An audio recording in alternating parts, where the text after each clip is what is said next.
on? I don't know. I guess they came to see someone else. No, the word's just getting out, that's all. Yeah, I've been loving it so much, I don't want it to change. It won't. You have me. I won't let you. Well, I'm not worried about me. I'm worried about it and the people not hearing the words. You don't need the biz for survival.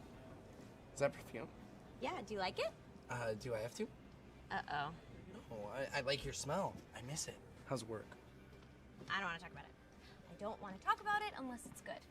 Good rule. Let's go. Hi, Trek. Philly cheese, what are you cramming? You don't want to know. No, I don't. Fortunately for you, I already do. Rule of adult life, never talk about work unless it's good. Come here.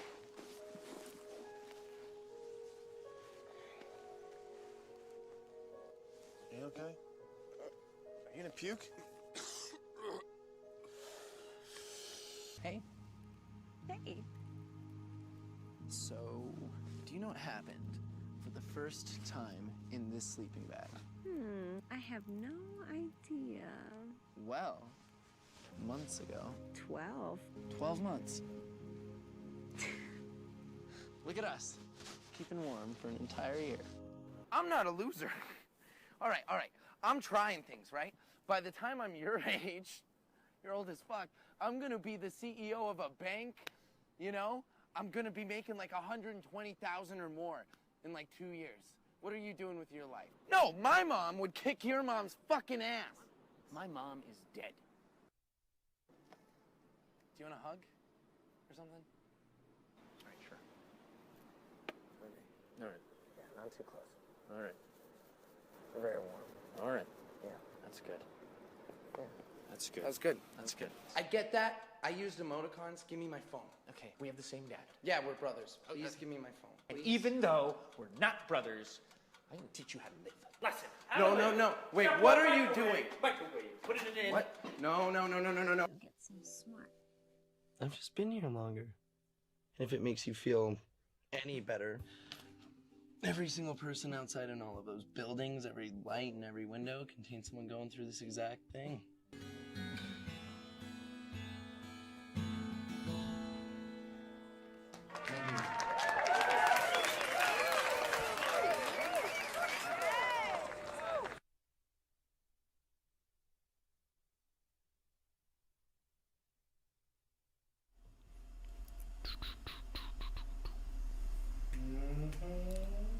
Uh-huh. Mm-hmm. All right. What's going on? Tyler Mauro, How we doing? welcome to the program. Thanks for having me. I'm happy to be here. The second time's a charm, third time. Yeah, I know. Yeah, we were fixing some of our electrical problems at the house on the first stream, so we had to power everything off. But we got to go out to the back and have some great conversations on I metaphysics. think you could host some of these out there. It was so serene. His was backyard thinking is the doing same it. Yeah. thing. And he's got this little fountain next to the table. It's beautiful like that. Very zen, serene, yeah. Super, super zen. Yeah. And yeah, we were crushing it on those convos. It's just there's a lot of the equipment to bring out there Yeah. and to move it back and forth. But for example, a lot of Oprah's Super Soul Sundays videos are outdoors at her massive venue. Backyard. Yeah. And so that's a pretty good aspiration, is to take the convo out into, as nice it is being in a living room with fireside chat. style. Man, to be out there with those birds chirping. Oh yeah, in and that zen. I'm telling you, that fountain That makes fountain, makes it's a game changer. a whole bunch. It was helping me. It was helping me Exactly. keep up. He's hard to keep up with people. So Yeah. So Kyle Shadow introduced us. yeah, Super grateful. Kyle. Yeah, he's the Hell best. yeah. Yeah, Yeah. he's a genius. And you guys have been collaborating together on some projects, and also one of those pieces of footage was on Evan Bliss's rooftop, which was funny. Yeah, so it's funny, you've had Kyle and Zeb and Evan on, and actually I've introduced all of them to each other, funny enough. So I brought Kyle to Zeb, and then they moved in together. I've known Evan for a long time. since right after he moved here, and I introduced him to Kyle and him to Zeb a while back. So Whoa. I got jealous. I was like, when's my turn? Yeah, that's so great. So you are the connecting node amongst I guess Kyle to Zeb and also Evan to Zeb and Kyle. Yeah. I'm the through line there. That's great. Yeah, there's yeah. great people. Hell Very yeah. lucky to have them. Hell yeah, on the super connecting there. Yeah, That's exactly. great. So Tyler has 10 plus films where he's had a principal role in, and as we got to see in that reel a moment ago, we're going to unpack acting, filmmaking. Tyler kind of has this ability to be like a Jedi and navigate all of the different tones and all of the different presences that are being asked by the writers for him to be able to channel.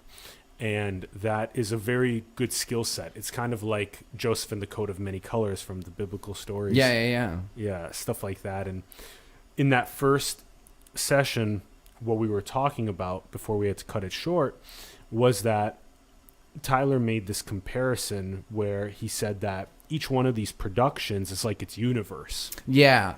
And like here we have our, math and physics and our story that is being told here, our spirituality, all this type of stuff.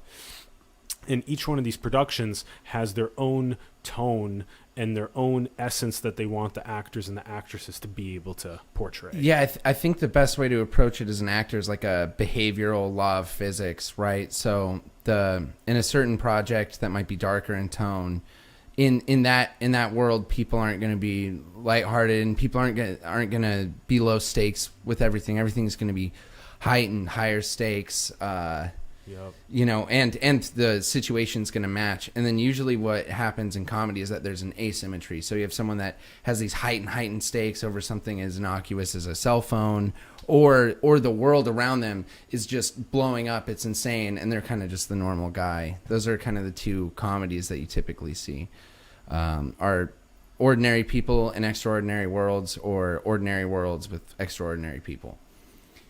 Wow. Okay, that's such a cool way to put it. So like the drama is like the heightened sense in an ordinary world of like this scenario which we'll portray in the next video. Yeah, the next one's more of the drama side of my body of work.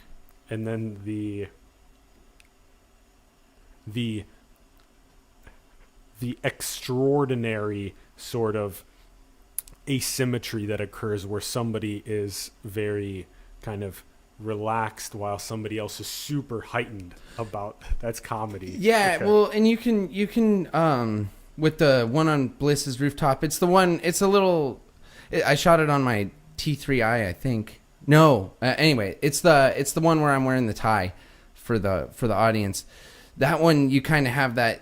They're both kind of heightened characters, but I would say my character is more the everyman of the situation, and the other guy's kind of the like bigger, explosive lunatic. And ideally, that's kind of where the comedy is created.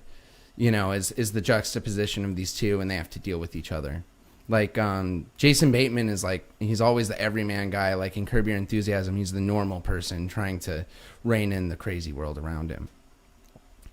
Yeah. It's exciting for me to unpack the knowledge that you now have from 8 years now in the acting and filmmaking here in Los Angeles. So was it born and raised in Colorado and Pueblo? Yeah. Okay. Yeah. Southeast Colorado. I think people, when they hear Colorado, they think Aspen. Think Kansas. It looks a lot more like Kansas. Small town. And I guess if we're getting into it, the first thing that hit me, I can remember, where I was like, I want to do that, funny enough, was the Rugrats movie.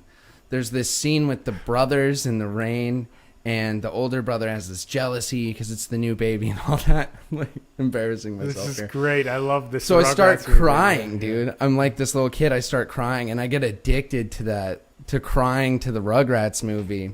And I think that was the first thing where it's like, oh, that's what I want to do. Whatever this is doing to me, that's what I want to do. Oh, for other people. Right. Or just in general. Or just in general. Yeah. And I think that's why I prefer acting to the other ones is because only one person gets to actually like live in it, you know. I mean, the writer does and they get to create it, but the actor is the one that gets to dress up like a pirate and run around and just be a lunatic, you know. Yeah, so that's I think that's the biggest appeal for me, you know, is getting to live, just to play pretend for a living. Yep. Yeah. Which is what this is on like a metaphysical level as well. Yeah. This in many ways is, as Shakespeare said, actress and actresses that are all taking their role on the right. stage. All the world's a stage. All the world's a stage.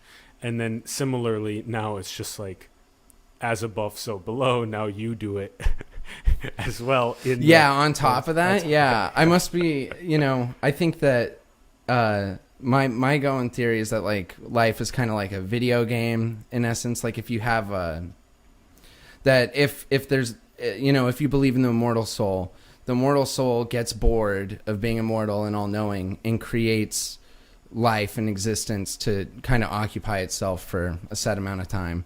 And so I must be like really addicted to it because I chose that game, and then I love games, and then I play pretend, you know, as a living. Yeah. And it's the best. I mean, it's and also just the journey that you go on pursuing it is insane. It's hard and it's rewarding. So that part's the best too. Yeah.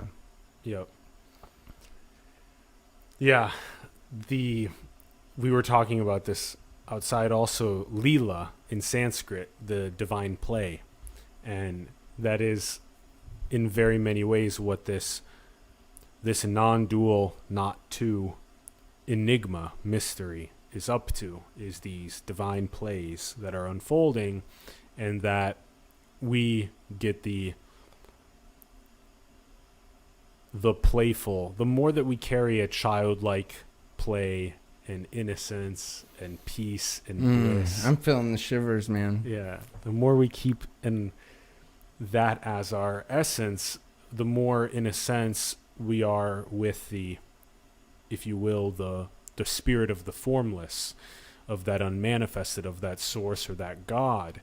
And that as these expressions of that, we get to actualize all these different roles. And that's the thing, you know, they don't call it a play for no reason. It's supposed to be really fun, you know? And that sense of play is something that's really important to me, and I try to act on all the time, you know? Like if you go out to nature, especially, you can feel it. If you allow your imagination to kind of take control, and that's something that the practice of acting is really good, as it teaches you to let your imagination do it. You know, I think the older we get, the more we're supposed to push down these wild imaginations, and the more we're supposed to live in the real world and put on the tie and, you know, get the house and get the kids and all that. And all that stuff's great and it has its own rewards, but that sense of play is something that is just so important to me. And I think that's a lesson that everyone could learn from, that childlike wonderment. It's when you can feel it a lot with nature in particular. If you're like just play in the ocean or dance like a fool. Or I love the mountains. Obviously, I'm from Colorado. Why wouldn't I? And I love like running around the mountains and telling myself these crazy stories in my head. I love telling myself these stories. Oh, there's a guy. He's got a gun. He's after you. You know. So I turn that illness into a skill, into an instrument. But that's something that just, it drives me. It's just my favorite thing to do, is just to let that run wild, the imagination. Yeah.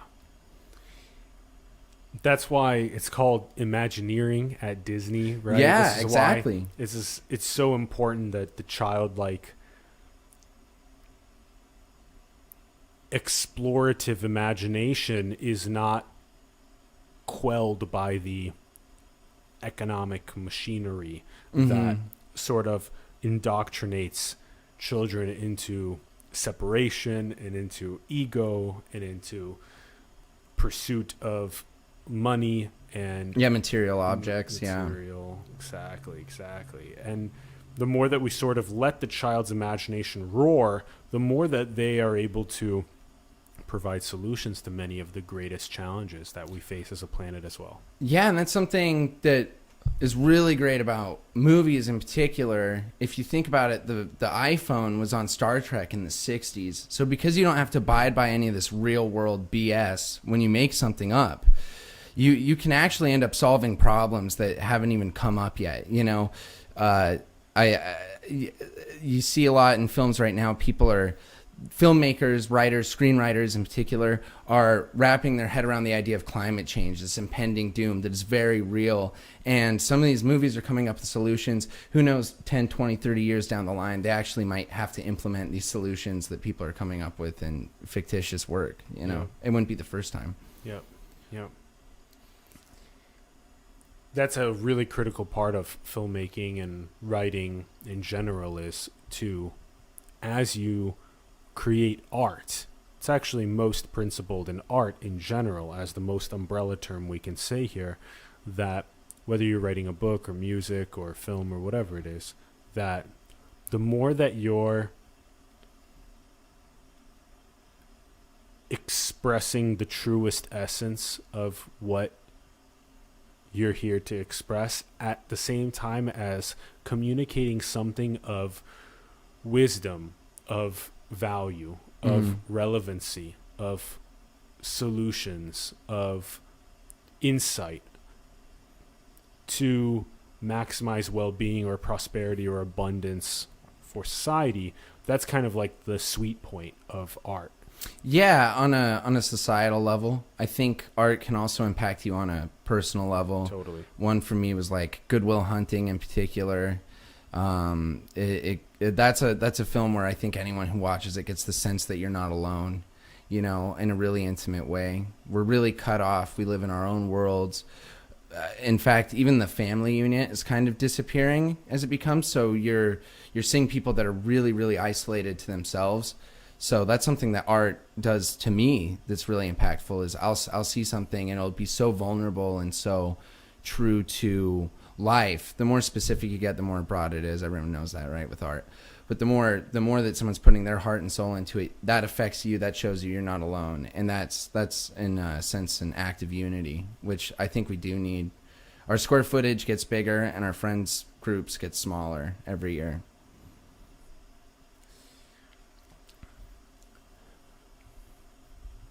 Yeah, and a massive measure of happiness is how many close friends you have at the end of your life.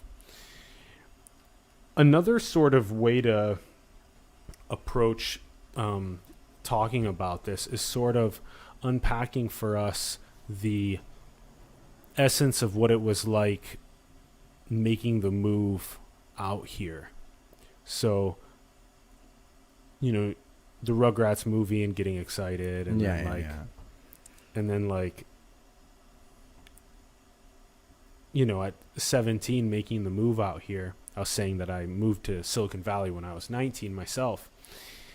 And it's important for people to sort of hear about these like leaps of faith that people take, and just to hear yours, and then sort of those early formulations when you first landed here about getting your first gig. So walk us through that. Okay, so I'll take it back just a little.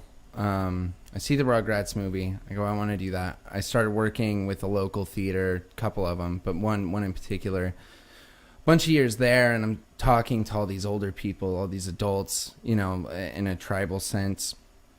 So I end up going to this art high school in Denver, the Denver School of Arts. It's a great school.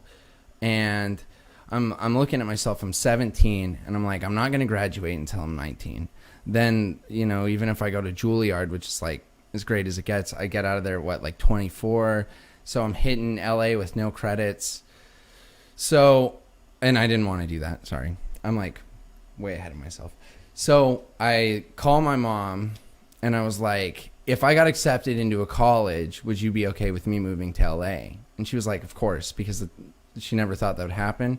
So I came out here, I auditioned for a couple schools. First one that accepted me, I got my GED that weekend, threw everything in my car and drove out here, and then went to that school for about a year. And then we were on that interim period from year to year. So in that time, I went out and I got an agent, I booked a short film, and then I booked There's Many Like Us and you're not supposed to be working when you're at the school. You're not supposed to be auditioning. So they call me. They're like, are you coming back for the second year? And I was like, I really can't. I have all these schedule conflicts. And then after that, it was just like this wild ride of auditions, and then obviously working bartender stuff, blah, blah, blah. And then not having to, because you got some ad, and you think that when you get your first TV spot, you think that it's just going to happen over and over and over again endlessly. So you just quit your job, and you're just like, I got 15 grand. It'll last me forever. And then you wake up broke one day. So it's been a crazy journey in that way. But for me, I was really lucky to get that support, right? Even with that caveat. So they were really helpful with me to that. They helped me with the whole move, my parents. And the leap of faith, I didn't feel that as much. I didn't feel like it was a hard decision to make. I felt like it was the only decision to make. Amen. Yep. I didn't have any other option in my head. Yeah. There's no plan B, baby. Yeah, exactly. There's only the plan A. Figure it out as you go, I guess. Yeah. Would it be fair to say that most of the dynamics of especially kind of Los Angeles are that style of,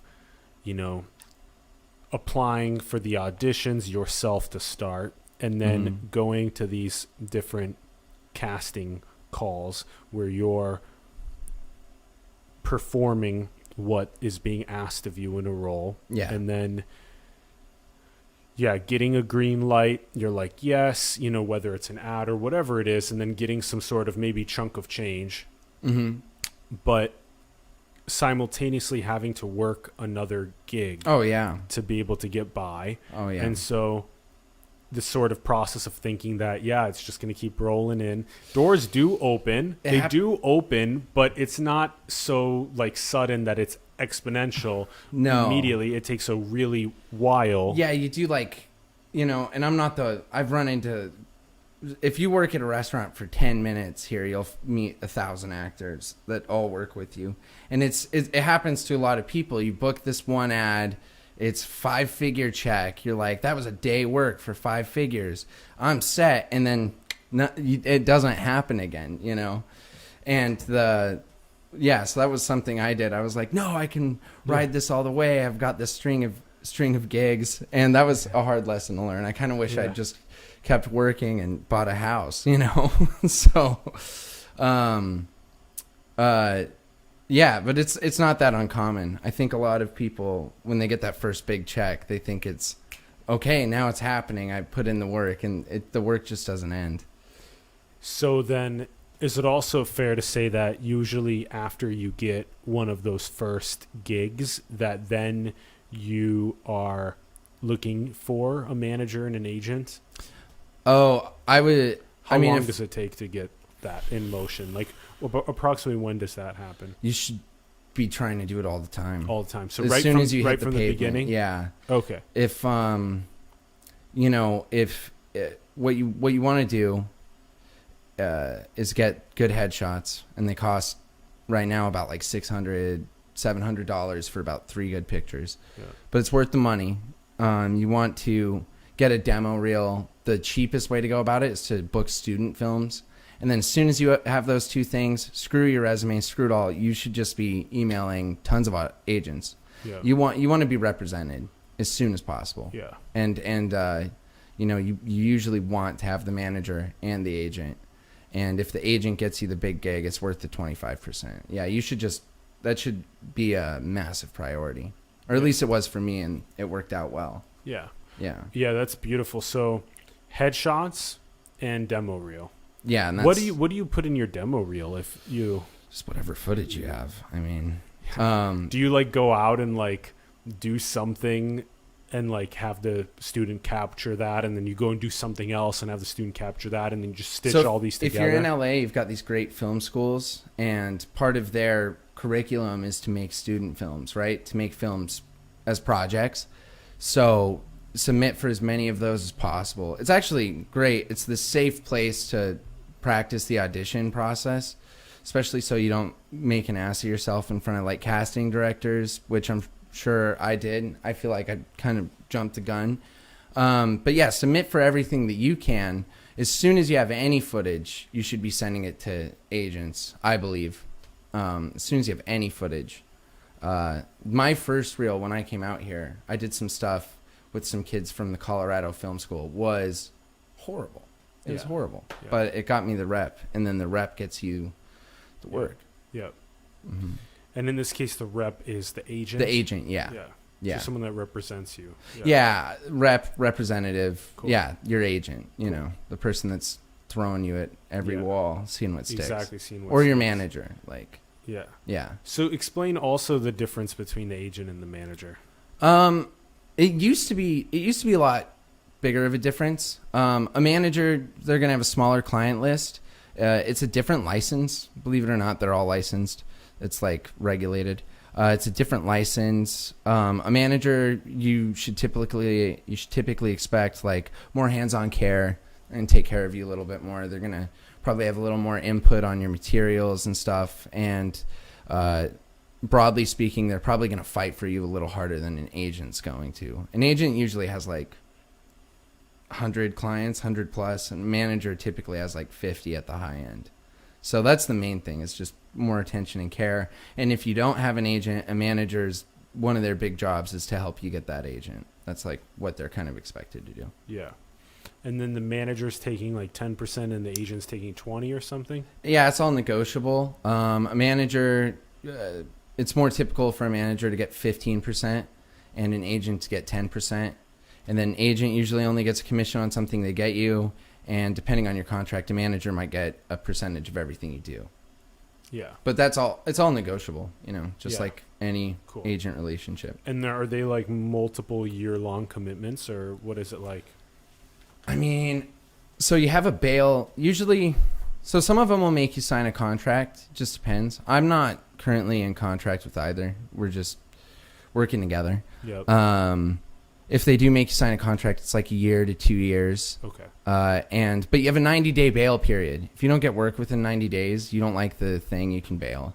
Yeah. Yeah, you're not locked in unless they get you work. Exactly. Yeah. Yeah. Cool. Interesting. And so then, what was it like first? You're putting yourself out there, and then the agent is putting you out there afterward. That was the process for you at the beginning. And then sort of... You should never stop putting yourself out there either. Yeah. There are opportunities that are put out for actors almost every day. I think you should chase those too, you know, just to save yourself some time. Not saying I always have. I used to just wait for the phone to ring, but now I chase it down. There are even Facebook groups that have leads and stuff. You can just chase stuff all day. Yeah. One of the biggest auditions I had last year was a great part. I didn't ultimately get it, but I found the dude on Facebook and like it was like, yo, can I audition for this movie? Yeah. He was like, yeah. He was open to it. Yeah. So yeah, there's like this. We'll probably touch on this throughout as well, but the parable of the prodigal son is so profound here because, in a sense, when we invest our time in going on the outward exploration, that if we haven't done this inner work, if we haven't God realized, if we haven't recognized that we are that expressing itself eternally, and that this is just one manifestation in form of what that is, that what we do is we egoically go outward. We go outward as a separate entity, seeking something that is missing. mm-hmm. And we also seek conspicuous consumption and fame and all these other things. Versus if you really do the inner work first, it's almost like an effortless action on the way out. So it's kind of like this balance between, you almost know at an intuitive level that's just coming through you naturally when to kind of yin, in a sense, and versus yang, pursue. Oh, I see. Right? And so for these acting gigs or for this show, in many ways, for the people to interview and all this stuff, right now I'm in a very like yin state with the show because I'm still kind of hammering out some of the final touches of non-duality and consciousness that I'm sort of putting into a lot of the visualizations as we were talking about at the back. And so that's sort of acting as the foundational frameworks is another biblical story where it's about the building your, and this is very related to the parable of the prodigal son, where you're building your house foundation after you've went all the way to rock versus building it on sand, which is when the flood comes and then wipes away the house. But the one on rock is steady, and that's when you go inward first. Everything you do outward has nothing to do with seeking. It has nothing to do with seeking. Only the ignorant seek what's already there, but it remains for you to recognize it. But what you're doing instead is you're literally just acting as a beautiful channel of the natural expression that it is, not seeking greed, not seeking fame. Yeah, that kind of definitely. Stuff. Yeah. You know, I think that might be one of the things that separate people that stick around and people that leave. Yep. Is that if getting an audition is enough to make you happy for the day because you can express yourself that way, you're probably in the right business, you know, or you're probably the right type of person to be in the business. You know, I've gone through. Actually, it might be something like being happy is what you are fundamentally. Right. And then whether you get auditions or not does not affect the internal peace and happiness. Yeah, I'm still working on that part, buddy. But let me tell you this. I'll tell you this. Happiness breeds success. Success does not breed happiness, is one way I've heard it. Like, happiness precedes success. And I think that one of the great lies we're told by society is that happiness precedes success. And that's the similar with that parable of the prodigal son, is that you really find that well of honey that's under the rock first, and then you go out effortlessly to express yourself. It's funny. People are seeking the well of honey externally. I bounce back and forth. I'm working on it. There have been periods in my life where it's just stuff's coming in and I couldn't be happier, you know, and it is effortless then, you know, when things, I've had that where it's just felt effortless and great things are happening left and right. And your greatest test is going to be that peace and bliss and childlike innocence, like we were talking about, at your quote most worst times. Yeah. And so it's not to see everything as one homogeneous blob, but it's to come from that place of childlike innocence, peace, bliss, and play and exploration. Leela, the divine play. Yeah. And if it's truly a divine play, you would ask yourself something like, if I know my source, truly, why would I ever be miserable? Well, I don't know. There's a lot. There's a big defense for misery. No, there's a big defense for misery. It's a wonder. Suffering is a drill sergeant for awakening. There's many things here. Well, and it's a wonderful experience to have. Is as much as it seems terrible, it's wonderful. It's so rich. Misery is full of so many things to draw from. I think these bad things that happen to us get a bad rap. You know, these bad periods we go through. The trauma leads to treasure, but it's important to recognize that it is the treasure, and to dwell in the trauma is like clicking the rewind button, which is where people get stuck a lot. That's where I've lived before, and I've recently come out of this sort of amen. Yeah, you know, you can't look backwards, and don't look behind you when you're on the freeway because you're gonna wreck the car. You know, it's like. So that's definitely something. And to speak prior to what you were saying, the one thing about acting as a career is that there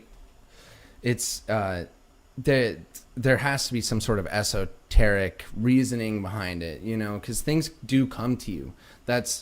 for the people that are into manifestation, like things are coming to you. So you learn how to become very in tune with this spiritual track, because the more momentum that you have, these people don't know that you just did this and now you're happy and now this is coming in. They have no idea. So it's got to be some sort of collective unconscious is sending you the water, sort of thing. And one thing that put me in a period where I'd say it was derailed or stagnant was that greed, was that very prefrontal cortex thinking, like that I can control this, I can dominate it. All that sort of thinking did, and all the sort of actions that came from that led me to a worse place than I started, for sure. Honestly, it's put me back at least a year, 2 years in my career. That is what is meant by surrender. Yeah. That is what is meant by surrender. That wind, that flow, that is the Tao, that is so naturally the process, that to have those states that you described, and it taught you. Look at what it taught you. Look at where you're at now in terms of what you know, which is what you're referencing. Okay, I want to unpack. I'll ask you to unpack something. I noticed that you're out of water. I'll go get you more water. Oh, yeah. I have to talk by myself? Yeah. Okay. Yeah. I'll give it a shot. We'll leave you for just a moment while I fill you up on water. Isn't he so sweet, guys? Yeah. Gotta take care of our guests well. Yeah. So the thing where I want to go right now is explain to us in that first reel, and we'll get to the second reel here in a bit. In that first reel, explain to us what it's like, all of the different principal roles, and what it's like to work on the sets, what it's like to work with the writers and the directors, and how they want you to fit a specific role. And so there's this process of taking different takes and getting better and better at that role, and all this type of stuff. How long was it for 4 months, or how long did it take to make one of these, some of the like bigger an active creation and stuff. An active creation and stuff. Okay. Yeah, okay. I'll be right back. Okay, so it gets a lot harder when Atlas leaves. Shoot. So the the first thing to understand is that every project's different. Every visionary behind it is different. Every vision's different. And the best thing you can do as an actor is be in service to that. You want to try and bring things to the character that are very real. You want to make the character very real for you. You want your body to believe that this is really happening, and you want to justify. So let's say that you're doing it one way, and the director comes in and he goes, "Oh, Tyler, that was amazing. But do it completely different because it needs to be more like this." So one goal that you should have, especially when you're on set, which is a lesson I learned the hard way, you should do what they want them to and justify it in your process. You need to make that. You need to backwards engineer what they're saying, right? So they're saying, this guy's more like a wishy-washy kind of dude. Well, where would that even come from? Well, where would that come from? Maybe he's like his dad, right? And maybe instead of his dad being like, he thought his dad worked at a bank, maybe instead his dad was like a yoga instructor or something. You whatever your process is, you want to conform to that director. But I'll also say most of the directors I've liked working with the most are very hands-off on performance. They might say something like faster or look here when you say this, but it's not necessarily going to be like, oh, you should emphasize this word instead of that word. Most of the ones that, and they've typically been the ones to go on and be more successful, are the more hands-off directors. Yeah. And that's why it's so important for the actor to have such a strong process and strong people to work with, coaches and all that, because it really, that really is your job. It's not. When you're on a set, everything needs to be going as fast as possible. You only have, we rented out Sayers Club for one of those. That's like a $25,000 day. If that date goes wrong, the production's out, $25,000. So, yeah, you should just bring it. Bring your best work, and hopefully they like it. Yeah, damn. Within the budgets, so there's things like renting out a venue for a day and making sure that everybody's hella on point that day. Yeah. To capture the specific scene that you're. Well, the pressure is real. You know, Yeah. sometimes you're like, oh God, if I fuck up this, if I mess up this line one more time, I am ruining this whole thing, right? Like if I don't get this, the whole scene might have to go. That's going to be terrible for me. So that pressure's there. That's why being able to sort of at will turn off your prefrontal cortex is like the first skill you should hone as an actor, is being able to just shut everything out, Yep. be in your body. You know, Exactly. an actor should really rely on their body a lot more than their brain, Exactly. I think. Yep. In a sense, that's what. Thank you, by the way. Yeah, you're super welcome. In a sense, that's what the flow is, and that's what the body is, the portal to the formless, to the unmanifested, to absolutely. the source. And so it's not like the prefrontal cortex is the portal. No. The prefrontal cortex is its own animal that's used for important contributions to society. The at best the same trick the time. prefrontal cortex did, the best trick it ever played, was convincing you that it was your identity and not a tool. You know, it's so easy to think that this thinking mind I have is me, but in essence, it's this little part of your brain. And now the science even backs this up. Your gut has its own way of thinking. That's why people say go with your gut. They don't say go with your head. They say go with your gut. You know, if you need to do something instinctually, your heart thinks before your brain in a lot of situations. So that's the biggest trick that part of the brain ever played. It was like, no, I am you. This part of me is you, but it's not. It's arguably one of our strongest tools. Yeah. But it's just that. It's only a tool. Yeah. And that's typically where we get sucked into the egoic separate entity as well. The lack of the intuitive knowledge of eternity versus that sort of prefrontal, physical, separate, biologic creature style of thinking. Also, what came up was it would be interesting to hear about how often it's guys that get into the trap of the PFC, prefrontal cortex executive Well, guys have that functioning. linear thinking brain, the latter brain.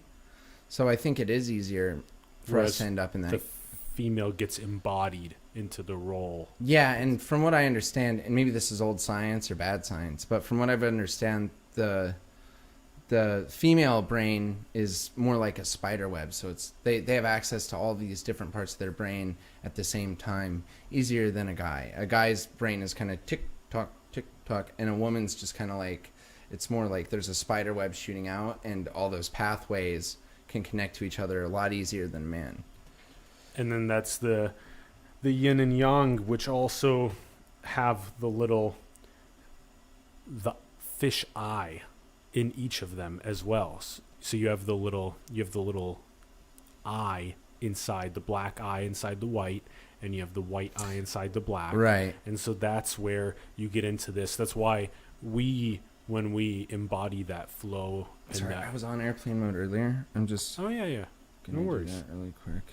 Yeah, no worries. Sorry Yeah, good about catch. Yeah, you're good. You're Well, good. no, it just went off, so I was like, okay.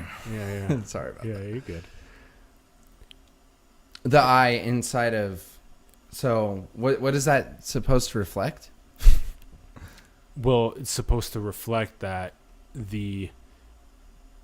even within the dark, there's light. Even within the light, there's dark. Mm-hmm. And so it would be something like, even within something as I see what you're saying. So something as horrible as Hitler. or there are actually some examples that we've been kind of using for a bit about this. It's like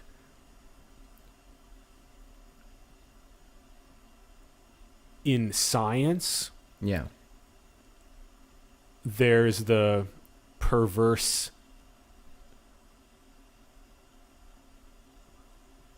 morality that unfolds with things like creating nuclear weapons. Right. And then the little kind of eye of spirituality is something like anchor that God realization so that you don't make nukes. And in spirituality, it would be like you make something like snake oil. And so science would be like the little eye in spirituality that is saying, don't peddle things like snake oil to profiteer off of people, saying that this is going to help them. Right. Make your hair grow back or Stuff like that. make you 10 feet tall. Taller. Exactly. Yeah, exactly. Yeah.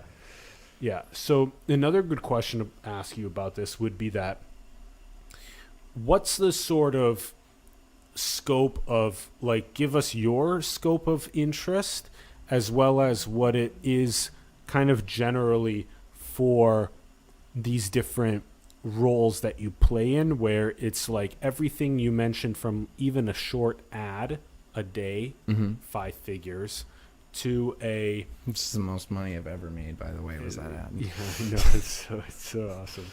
And then all the way to things like, you know, a couple weeks of shooting versus a couple months of shooting, and what's the sort of process of showing up every day. I know you gave the example where it's like, you know, you have a line on that one day at a venue and you have to nail it so that the scene's not taken out. Well, all like that the stuff, first yeah. scene in that reel, right? Yes. That's at Sayers Club. That's and there's a there, bunch of yeah. scenes there. That was one of many. I think the other reel has one of the scenes at Sayers Club. So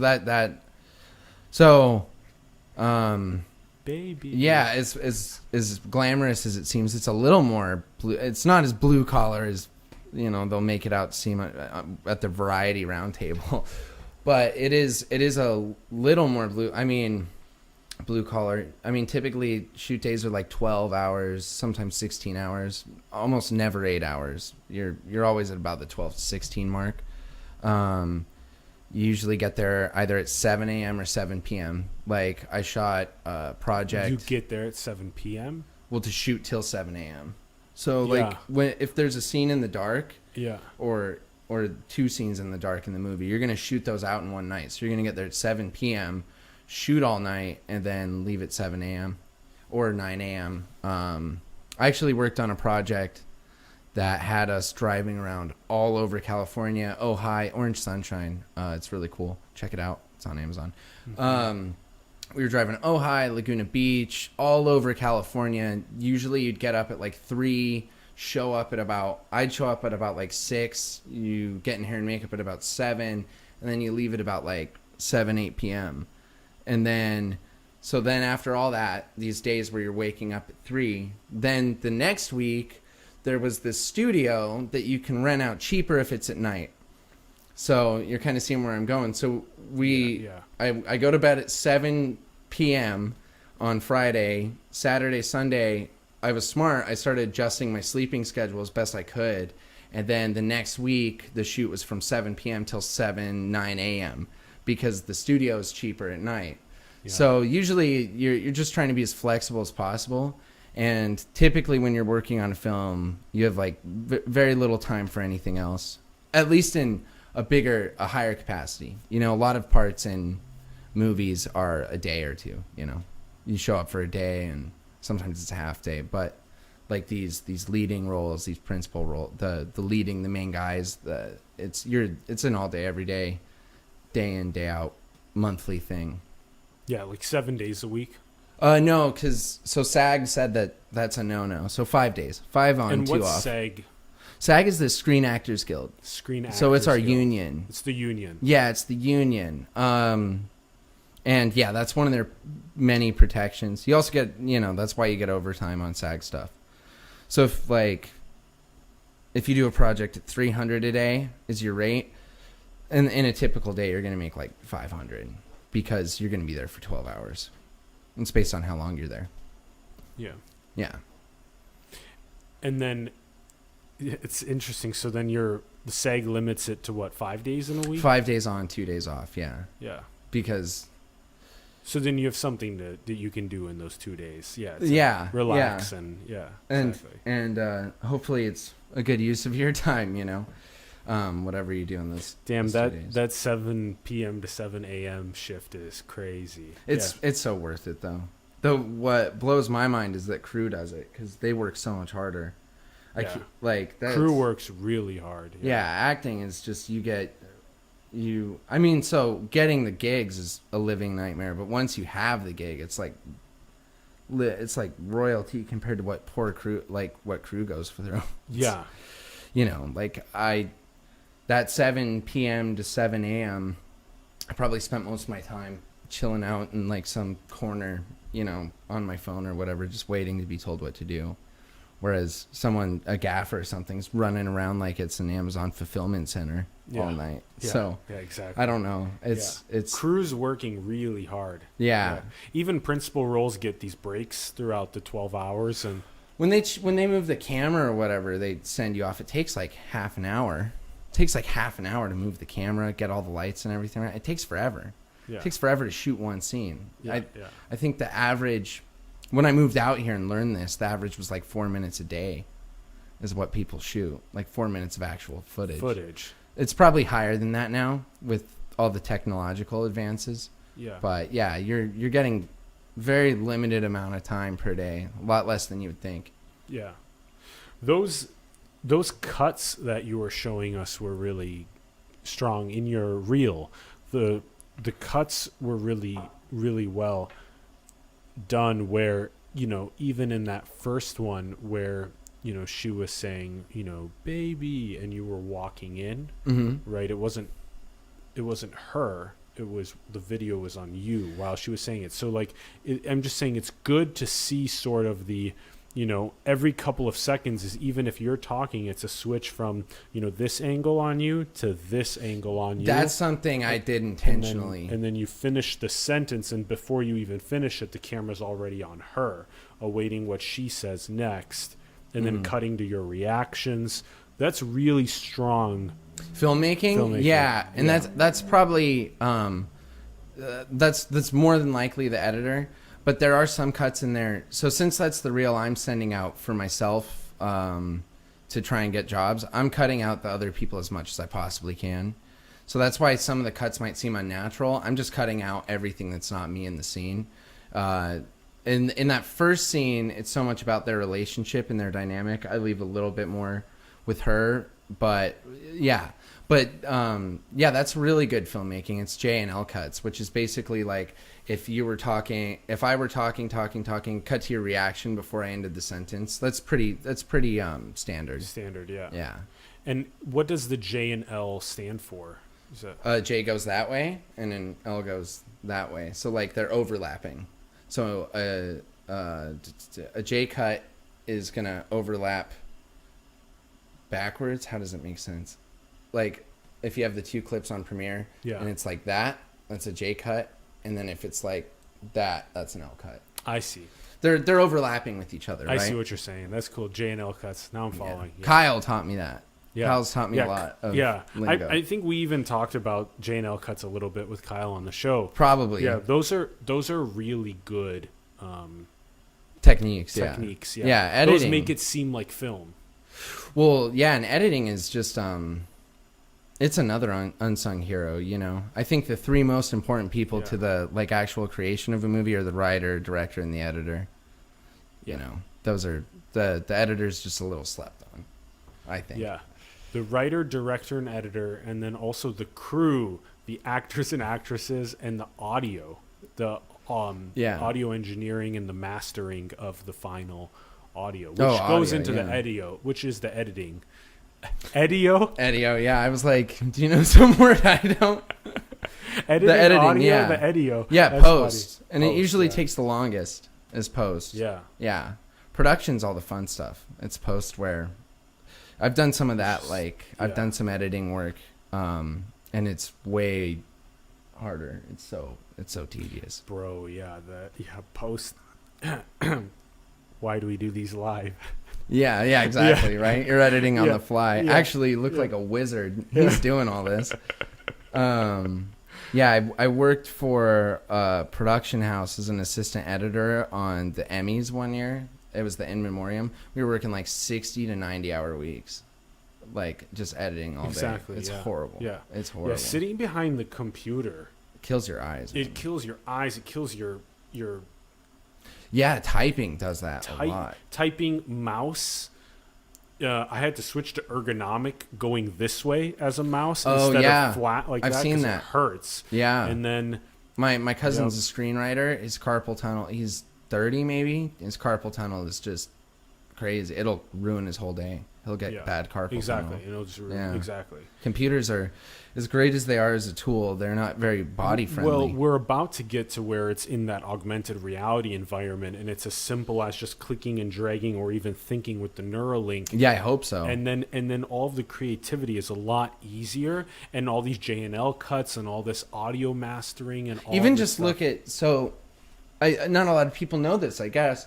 The way they used to edit movies was they would hang all the strips of film from the ceiling for the scenes, and they'd look through on a magnifying glass, and it's a cut because they would literally cut the film and then splice it back together. That's so nuts. I would never do that. You couldn't pay me $1 billion to edit Citizen Kane. All these strips of film, and I'm going around, and then you have to sync the audio up, which is done on a freaking 8-track. Yeah. You know, the fact that someone is That was the cutting edge, though, bro. Oh, Yeah. they were That's like, so whoa, interesting. we're going to sync sound Yeah. up to movies. Even Yeah. when they shot, it was completely different. You would have people that are off screen screaming on the scene because they didn't, the computers just changed the game. The fact that I can learn how to edit, in a few years it just speaks to it. You just have to spend years and years, and that's on the side, I'm learning how to do it. I'm doing it as a hobby. So hopefully that next advancement is putting it out in front of you, Iron Man style, In the Iron Man movies, he's always like grabbing the arm, putting it with the chest. Yeah, just That's doing it. all that. Exactly. I just want to do this and make a movie. And make a instantly. movie. Yeah, exactly. Yeah, exactly. I think everyone does though. But then everyone in my industry would be out of a job. Everyone would make their own movies. In a sense, it would create an even stronger compression algorithm for the most creative things to rise to the top. It's true. Which is kind of, in a sense, what like social media is that it's kind of like, especially like TikTok and whatnot, it's just created a compression. Like, you need to be able to package something in 15 seconds and put it out there in a way that hopefully gets people to recognize it. But it's a big difference between making a TikTok video and a feature film. And a feature film. Yeah. Huge And difference. Unfortunately, a lot of people are choosing the 15 seconds over the 2 hours, but I don't think features are going anywhere.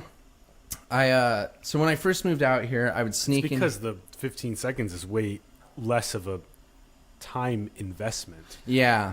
Yeah, exactly. And so people do that. Whereas the 2 hours, you can tell a much more profound story, but it's a more. Well, and I guess I'm the one that would argue, and I'm not arguing with you. The argument is that 2 hours of 15-second videos has a lot less, is a lot worse use of my time, and you won't than learn 2 hours. Shit. Exactly. You won't learn shit either. You ask people after they are on the platform looking for 2 hours at 15-second videos, ask them an hour after they get off the platform, tell me one thing that you learned while you were on the platform. Yeah, and I mean, there are exceptions versus to that, versus for sure. mostly it's mostly entertainment and not edutainment. Yeah. And a film is mostly trying to convey a profound message of some sort. Well, the other thing that films do, and now culture's doing it in its own new ways, but the one thing that films do, who teaches you really how to speak throughout your life, how to speak eloquently, how to behave in this certain way. I mean, those are really all films, the reflections of life. We see that and we emulate that behavior. And film in that way acts as a teacher, Yeah, and you can learn these lessons, hopefully the easy way. I always say film is a safe place to deal with dangerous things. To experience things like that film Beautiful Boy. I feel like it does a really good job of conveying, as much as a film can, the absolute devastation that addiction can be on a family, and hopefully every now and then we learn a lesson through film that we don't have to learn the hard way. Yeah. it's probably also a good time to talk about the transition as you were kind of explaining how there's all of those strips of film that then magnifying glass and you cut. It's so fascinating. Literally, like, I okay, know. I think I'm gonna do it before he squinches. Yeah, cut. Yeah, exactly. And then that also kind of was part of in the past, it was a lot more about singing, dancing, and acting was the trifecta. Yeah, so back in the day, you know, you're fresh faced, show up to New York. Hey, where do I, whatever. Yeah, you were kind of expected to know how to sing, how to dance, and how to act. Well, the new trifecta going around Hollywood is write, produce, act. Yep. Those are the three things that if you're going to become a master of any three things as an actor, I guess those are the three that you're supposed to do. Yep. And if you look at it, if you go to IMDb, look at Leonardo DiCaprio's IMDb page. He's produced more movies than he's acted in. George Clooney's produced more movies than they've acted in. You really want to be, if you're doing film, you really want to, this is something I'm trying to challenge myself to get better at. You really want to learn how to produce a film so that firstly you can tell the stories that you want to tell. You can make the parts for yourself that you want to make. Yeah, and that's it gives you a lot of agency over your career. But also in terms of breaking in, if you can write, produce, and act in a film, you can give yourself that breakout. And so that's something that I know I'm trying to get better about. I've been doing a lot of writing. I'm trying to figure out the producing. And yeah, that's the new trifecta. MGM musicals don't. La La Land did well over the past 10 years, but that's like the only musical that's come out.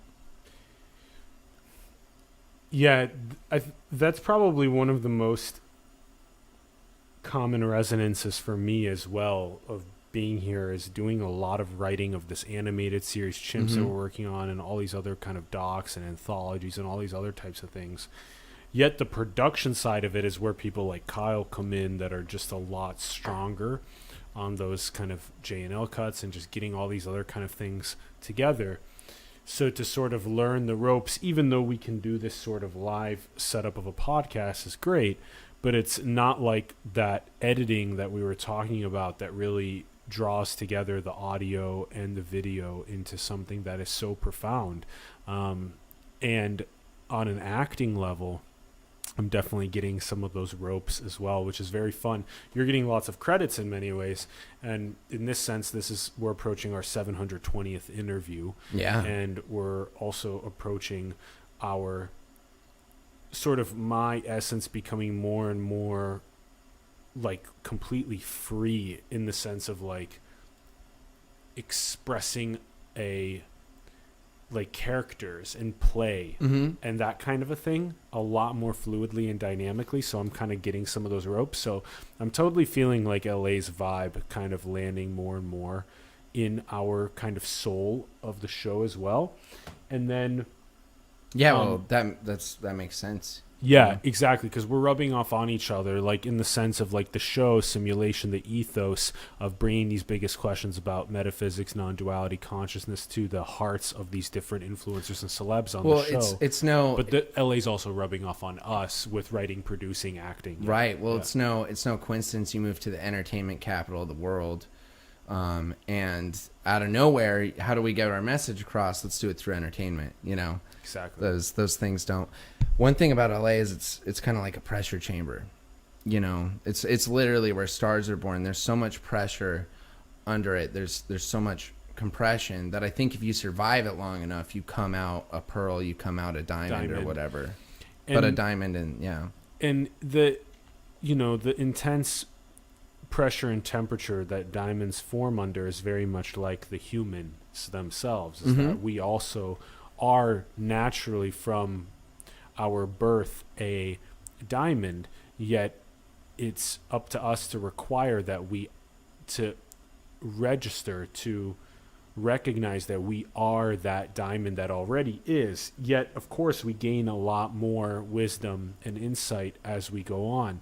Now this would probably be also a good time to play our second asset. Let's do that. We'll play the second asset. This one I do want to just introduce one thing. Yeah, go for it. So the first bit is a collaborative effort between Kyle Shadow and I, and it's really just a test.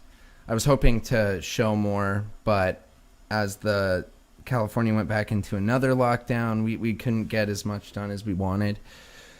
But so one thing that we're doing, he and I, is we're going to start to make like minute videos for new actors. I was saying earlier, like good footage goes a long way, especially in the beginning of your journey. So what we're going to start to do is we're going to start to cater to whoever's, paying for it and make a minute segment for their demo reel. That way that you can show agents, casting directors what it is that you're capable of in a professionally shot way. But this is a test we ran, and it's gotten a lot better since. So hopefully we can show it off again later.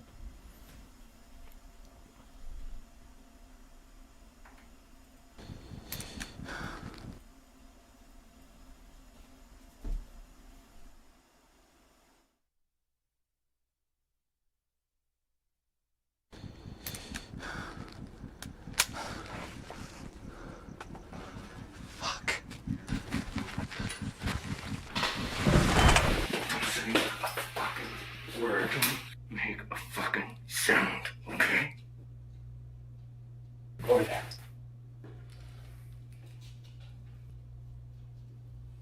Don't move. I don't want to hurt you, okay? But there are some people out there that want to hurt me very bad. And if you do anything, I mean anything, to tell them where I am, I will have to shoot you. Now, what's your name? Jamie. Okay, Jamie. I'm gonna put my gun away. Show you that we're friends, okay? Dudes, record deal. They want me to tour, make an album, the whole shebang. Future isn't finished, There we go. Thanks, babe. Yeah? All right. I'll see you guys. How do you know I was at ZombieCon? Yeah, but I didn't kill him. And I wasn't the only one he pissed off. What do you mean? Some other guy followed Kendall outside. Maybe one of his marks. I don't know. I figured he'd teach Kendall a lesson for me, too. Can you describe this guy?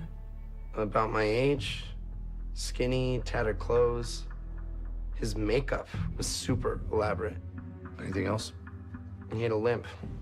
Doesn't everyone have a limp at ZombieCon? Yeah, when you're in character. And when you're ducking out the back door to kick the guy's ass that just robbed you. Yo, does Lacey know you're going to this party? Ooh. Don't worry about her, man. Let me handle my shit. Real shit, though. What are y'all gonna do if you go off to college? Oh my God. Where'd you get that? Early present from my kinfolk. Icy is fuck. Oh, no, fuck you. Let me see that shit. Hey, relax. You drive the fucking car. I'm about to start a great job. Why the fuck would I ask you to come with me? Don't try to make yourself the victim in all this. I mean, the two of you fuck happily ever after.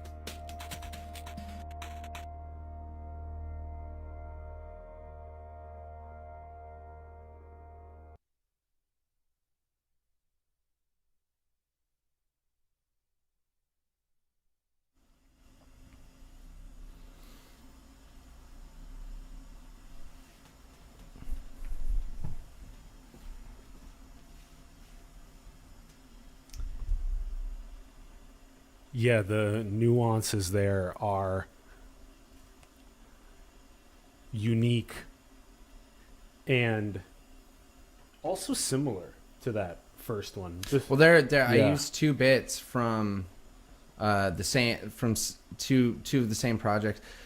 One of the problems when you're building a career is you end up doing a lot of stuff that you just kind of cut out. So I like those 2 projects that I used again in particular for those scenes, but the approach with these 2 reels was to have one that's like the drama and one that's the comedy.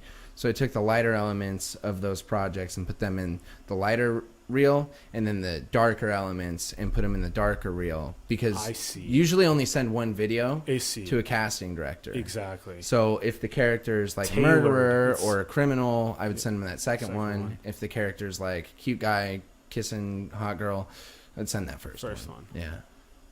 Perfect.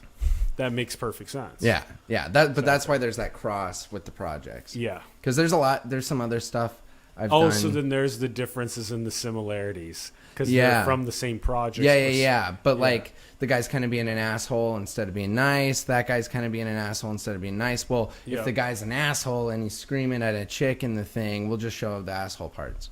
Yeah. Yeah. Nice. Yeah, I'm and it's, following. you Yeah. know, you want to use the best of what you have and you want to keep it short. So a lot of stuff I've done just frankly isn't in any of my stuff because it just doesn't look as good for the most part. Yeah. Or the right Exactly. things, you know. Yeah. Yeah. So, yeah.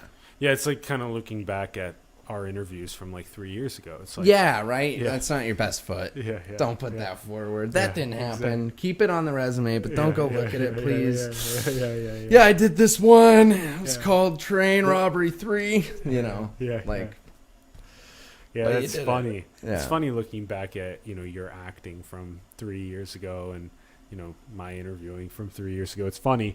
But yeah, you're right. It's cool to tailor your reels to the different casting. yeah. Well, as everyone's attention span gets shorter, casting directors do. So you don't want to make them spend 4 minutes. The reels I use now are half as long as either of these. They're like a minute long. Because if they're watching 300 people and you're the dude that's thing is like 3.5 minutes, you're kind of just the asshole, you know? Like, you just give them the best minute you got and hope for the best, really. Or 2 minutes. 2 minutes. It was about the cap. Exactly. Yeah. 1 to 2 minutes of the compressed best of your acting. Yeah. Yeah, so now what the page that my reps use to send out for me, it's about 9 clips, not 2 reels, not 1 reel. It's about 9 small clips. They're all like a 10 minute. seconds or a minute. A minute, yeah. Okay. They're all 59 seconds. Exactly. So they're all as tailored, as specific to, this is like a rom-com vibe, kiss, kiss, kiss, girl, girl, girl, kiss, kiss, kiss. Yeah. Okay, this is dude with a gun, dude with another gun, you know. Yeah. It's all really specific and tailored. Exactly. Drama versus comedy. Yeah. Well, and even more, there could be drama like guy who's in a relationship and it's tough, or a drama guy who's taking your car. So there's thug, then there's like dude going through it in a movie about relationships. So you want to segment that as much as possible. And that's why there's those 9 clips. Yeah, as opposed to like 2 big reels or reels. 1. I know a guy's got a 12-minute reel because, you know, he's from, you know, a long time ago. It was when he was, you know, having to send his reel out. He doesn't really have to as much anymore. But so I see his reel, it's like 12 minutes long because it's just changed so much. Yeah. This idea of these individual clips is good. maybe 5 years old. Yeah, they come and they kind of like a la carte select from a buffet of what essence you've been able to represent as an actor. And if you've been able to represent these different essences really well, then in a sense you're more like a synthesis, like that Joseph and the Coat of Many Colors. Yeah, like okay, I'm looking for parts and I see a character, his name's Bob. And Bob's a drug dealer and he's selling crack. Do they need to see me, you know, hang out with my girlfriend on the couch? Probably not. They probably need to see the guy who's playing with the gun while he's driving, and then the guy who's like, I wasn't stealing nothing. That's all they need to see. Yep. To know that you're a good fit for that's that buffet. Yeah, that buffet style. Yeah. It's interesting. You know, just send them what they need. It's kind of like, you know, we do this interview on acting and filmmaking, and then somebody else can go and listen to another interview we did on consciousness and non-duality specifically. Right. And it's like, okay, well, you know, Atlas's ability to sort of navigate those different landscapes of conversations. Right, and even more when they're selecting it, you have them all. This one's about this. This one's about this. Exactly. So that's all that you're doing with the materials you're sending out. Exactly. Yeah.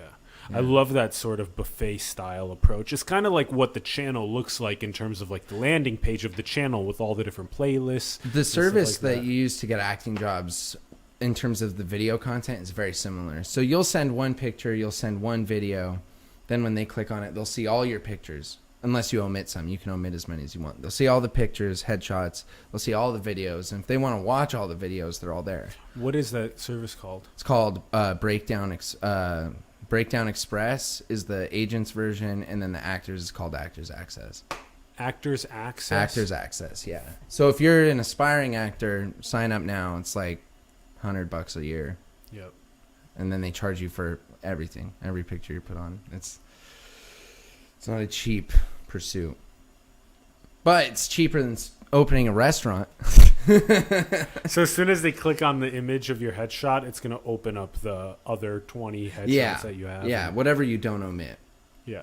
Yeah, because you can be like, I don't want. But you're uploading and you're paying for every upload? upload? You pay. It's like $22 a picture, $22 a minute. Per year? No, just to put up. And then per year, if you're SAG, it's like $60. And then if you're not SAG, it's like $100. Yeah. So that's one of the benefits, I guess. And do you just sign up for SAG, or how do you get into the union? You have to do a certain amount of union jobs. Yeah. I wouldn't recommend joining unless you have to. Like that show, I had to. Or You else have I couldn't to do for the some of gig. the gigs, yeah. Well, if you do, so the Holocaust, There's Many Like Us, the Holocaust film, that put me in eligibility. So I could have paid for it then. My agent, having my best interest at heart, told me to wait. I did a certain amount of SAG projects, and then I booked another SAG project. But before I could do it, all right, dude, you got to join. You can either join SAG or not work with SAG. Yeah. Yeah. And it was literally like, it's like $3,600, something like that.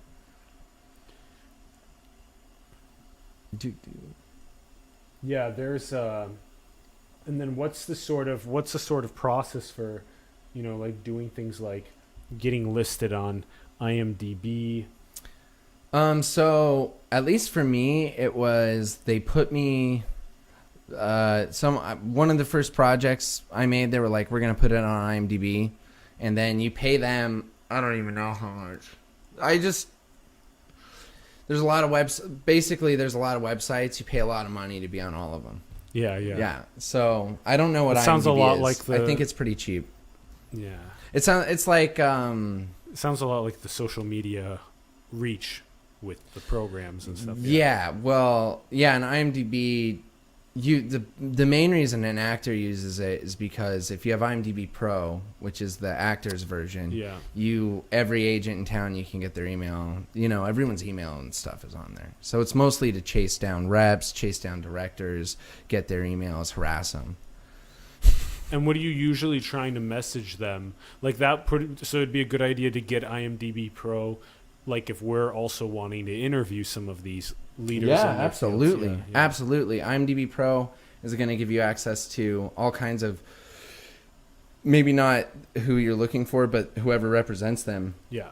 You'll be able to get their name, figure out what their phone number is at the very least. Usually you can get at least their assistant's email through it. It's good in industry thing because it's a directory of all their contact information. Exactly, yeah.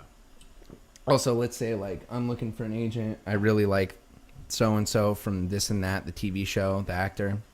I can look them up, figure out who their agent is, and try and get them. Yeah. So if you're building a list of... Yeah, exactly. Yeah. Cool.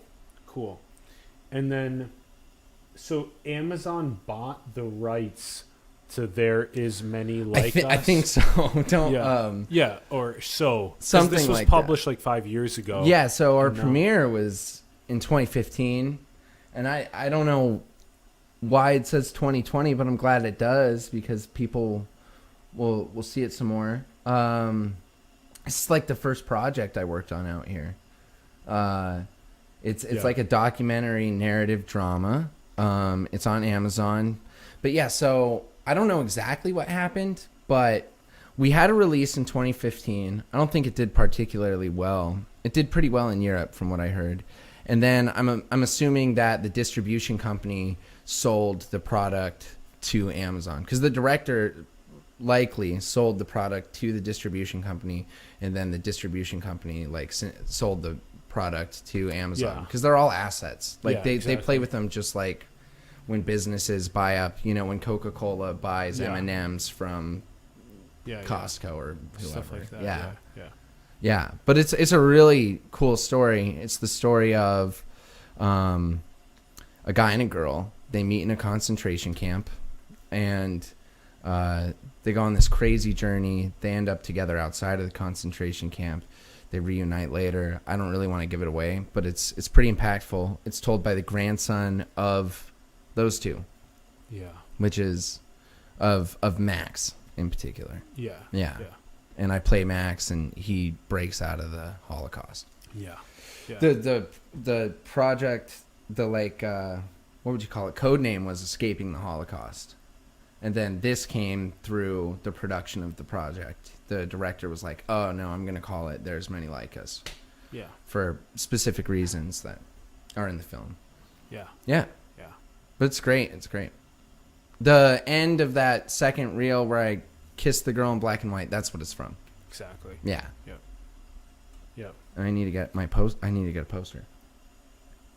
Yeah. And even the sort of dynamic of, like, in the dramas, you know, this one has its also deep drama, but it's not related to guns. No. Right? And that's kind of interesting as well. So there's like the gun, 1 minute clip that's up there, or like 2 or 3 of those, because you have several of those. Yeah, I guess I look like a criminal. I've pretty much, this is just kind of a funny side note. For the past year or two, I've pretty much exclusively gone out for rapists and killers. There were actually 2 movies I just got really close to at the end of last year. They were both serial killers, basically. So I guess that's I'm wondering if in a past life I was like a rapist serial killer or something, because my energy seems to attract that kind of work. Well, that first clip, that in the second clip in the first part of it, right? That's a pretty strong. Yeah, right. That's that. Yeah. I guess you get good at what you practice. You know? Yeah. So, and I wonder if there's also some part of it actors and actresses sort of feel like, well, maybe that is not so much my vibe, is the sort of serial killer rapist. I think whatever they think your vibe is, you should just embrace it and keep trying to get them parts. Roles. Yeah, interesting. Like the last part I played in a film was in 2019, and he was dealing coke to a high schooler, the dude. So I guess a bad guy kind of thing. And then last year I did a Zoom play in New York.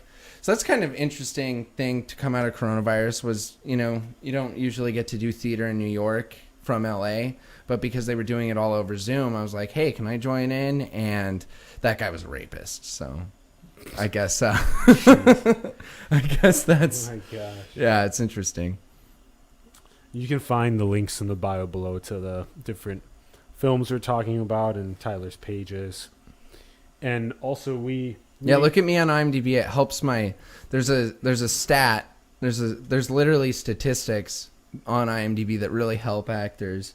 If you search them on IMDb specifically, it'll really just boost my rating. You don't have to read anything. Click on it. It'll help me out in the long run. It'll help me get more jobs. Yeah.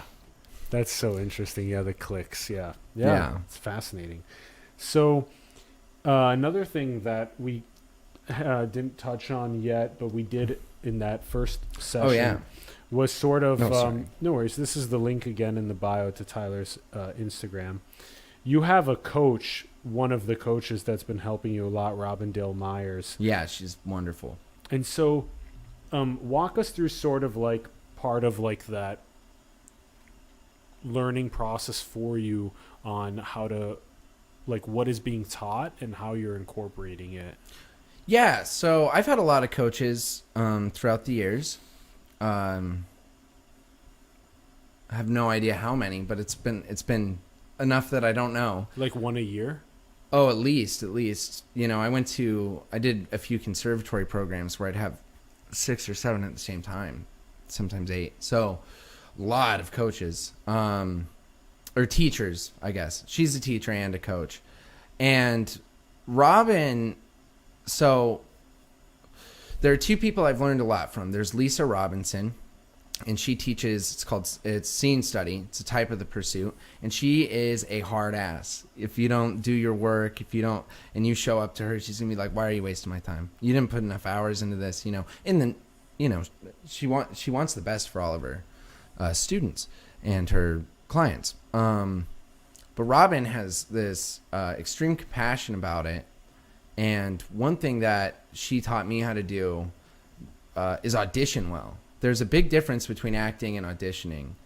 And it's interesting. You have to learn acting to even start to learn how to audition. You have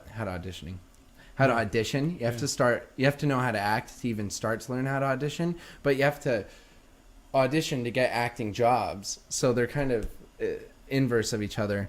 And what she teaches is basically what I was talking about earlier, that the body doesn't know the difference between true reality and the imagination. So if I have a strong relationship to someone that's completely fictitious, but I've gone through the process of creating memories with that person, I'm inherently going to feel some great pain if I lose them or something. And she teaches this whole technique around each line individually in the script to give you that realistic, visceral experience. Wow. And if you really get good at the process, you could have 5 pages down. It's memorized because it's in your bones, real reactions within like 2 or 3 hours. So if you're at a spot where you're like, I can act, but I don't know how to audition, I would definitely recommend studying with Robin. She's at the Margie Haber studio. Yeah. And Margie Haber is one of the all-time greats. But yeah, Robin's my favorite. Yeah. Yeah. Whoa. So there's studios where there's kind of like groups of coaches. There's people just making money, man. Yeah. I mean, yeah, there's studios. So Margie Haber, she worked with like Brad Pitt. She's big name in the acting class world. She's a huge coach. And Robin's sort of a protege, per se. Yeah. And yeah, I love her style. It'd be fun to explore getting Robin on the program. That could be. I could try. I'll ask her. Yeah, that could be fun. Oh, you've never met anyone so kind in your entire life. She's just full of love. I love that. Yeah, the compassion. Yeah. Yeah. Yeah, but Lisa Robinson, she's Larry Moss's disciple. Larry Moss is Leonardo DiCaprio's coach. Guy costs like $600 an hour. Like he's not cheap. I don't think it's that much. I think it's like $800 a month, but or $1,000. But she is like, you can do better than this. And you're like, I can. She's like, yes. And then eventually you get there. She puts you through the ringer, but that's more role prep, right? So there's a big difference between auditioning and role prep. So if you get the part, now you've got to build a whole life around these 130 pages. That's a very different task than auditioning. Audition is, I got 3 to 14 pages and I got to make these work by tomorrow. And then role prep is, okay, in 3 months we're shooting this. I want the best possible character. Yeah. Got it. Yeah. Got it. Auditioning is for the casting call. Yeah. And then the role prep is for when the camera's on. Yeah, exactly. Yeah. And that's its own beast. Exactly. And if you have the money, that's when you have to have it in every bone, like you were saying. Yeah. Yeah. Your whole essence. When you have a project, you really want to. I mean, it's so competitive and it's so much, and you want to do so well. There was an audition I had last year. I lost 15 pounds in prep for the callback. I literally. You just fasted and. I fasted and I just ran. Cardio, I was like, I just made my not 15, maybe 10. I made my calorie deficit like 2,500 to 3,000 every day, because if I got it, we were gonna start shooting a week later, and the character was thin. So, yeah, you look really good right now. So was it this weight or was it 10 pounds lighter? No, it was lighter than this. It was lighter. Oh damn, than this. That's really skinny. Yeah. I was eating like nothing. My wife is vegan, really good at nutrition and stuff, so she made sure I was getting all my nutrients. It was just no calories, so it was just mostly vegetables. Yeah, exactly. That I was eating for like 2 weeks, and then I just like run and do high intense workouts. Yeah. Hit. Damn. And that was just in prep in case I got the part. That's how competitive it is. You're like, if I can lose 10 pounds by the callback, my chances are that much better. Yeah. I know. It's so insane. Yeah. Have we hit on all of these kind of, as many of the different faces of the mountain of acting and filmmaking? Like, has it been a pretty good? It's been good. Yeah. Okay. Yeah. We could. Cool. We can transition a little bit. Yeah. Okay. Let's transition. Okay. Let's do it. All right. So let's start with some of the more simple questions. Sure. Actually, let's ask it this way. What is your source? My source? It's everyone. Consciousness. I was talking to my brother about this last Christmas. It was so impactful. It wasn't this Christmas. It was last Christmas. Is this a younger brother? Or? Yeah, he's my younger brother. He's a genius. We could get more into him later. What started the Big Bang? The only thing that makes any sense to me is that consciousness thought, what if? So source is consciousness. It's the viewer, the experience, existentialism. Experience is the source of all things, or the desire to experience. What about you? I'm gonna turn the question around. What is the source? It's a cool answer. Yeah, the sort of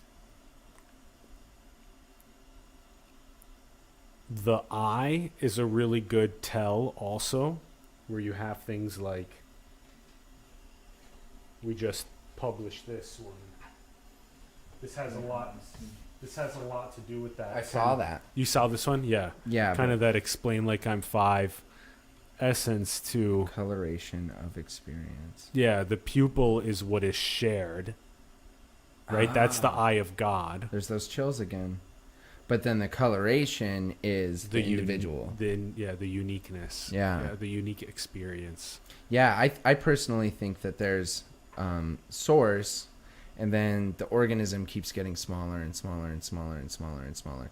You know, so the higher self is also another being that's independent of source. So there's stages into the greater amalgamation of source, you know.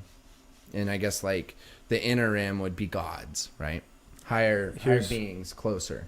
Here's another way to unpack this. The way that what you're describing right now is it's good, and it's part of the expression of what this is the sort of the different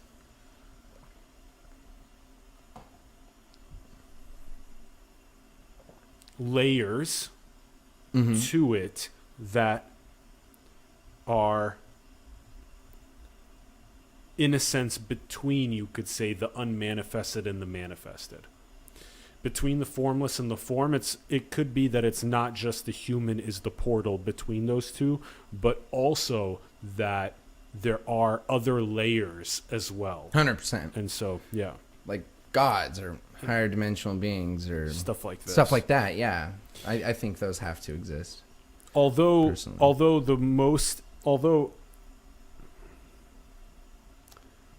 there is only one. There's a singularity, and then the fractal like explosion. Let me draw. Yeah. Actually, see, when we started this, I was like, I'm never gonna use this freaking notepad, but you're 100% right. It helps a lot. This is gonna help a lot. Okay, so you've got source, and it's this cute star, right? And then you've got these waves that go out from source. And they go in all directions. I'm not going to switch every color. Now, imagine this just going off in all directions, right? Now, within those waves, you have bodies. Within those bodies, you have smaller bodies. Within those smaller bodies, you have smaller bodies. Within smaller bodies that are all part of the same thing. Like the Matryoshka dolls. These are all part of the source, but there's more specific, right? So you have general truth, which is that all is one. And then the more specific you get, you have like this frequency creates this, and then it becomes the human being but that's part of a larger, you could call it your guardian angels or your spirit gods or whatever. But those all ultimately end up in the same place, is kind of my thoughts. I'm a terrible... This is what we just had Tyler draw a moment ago. Someone dedicating himself to art. I'm sure as hell can't draw. So...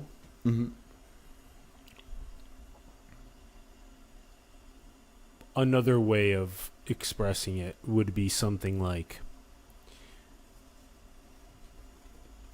our awareness is pure, blank, bare, empty, and then it gets colored uniquely. Like the individual experience? Yeah, so like, okay. Maybe like here's you getting this blast of colors and I'm getting this blast of words, but what we share is the blank white. Is what has the image on it. Yeah. Okay. Just like the screen, right? Right. The screen we share, but you get different images on it than I do. Right. But we recognize those as modulations of the same God, as in we are sharing the one awareness. The one experience. The one experience. Yeah. The one experiencer or the one witness. Yeah. The one observer is God, is source across all of these different creation designs. Yeah. And one more layer to that is that then even beyond the observer being shared, so in this creation design it would be something like from Big Bang until now, it's just one observer observing from all of these different perspectives. Yet it's also that even this experience in itself is a dream. It's still an illusion. Yeah. So even this form that is created is all energy. Well, we were kind of talking about this outside.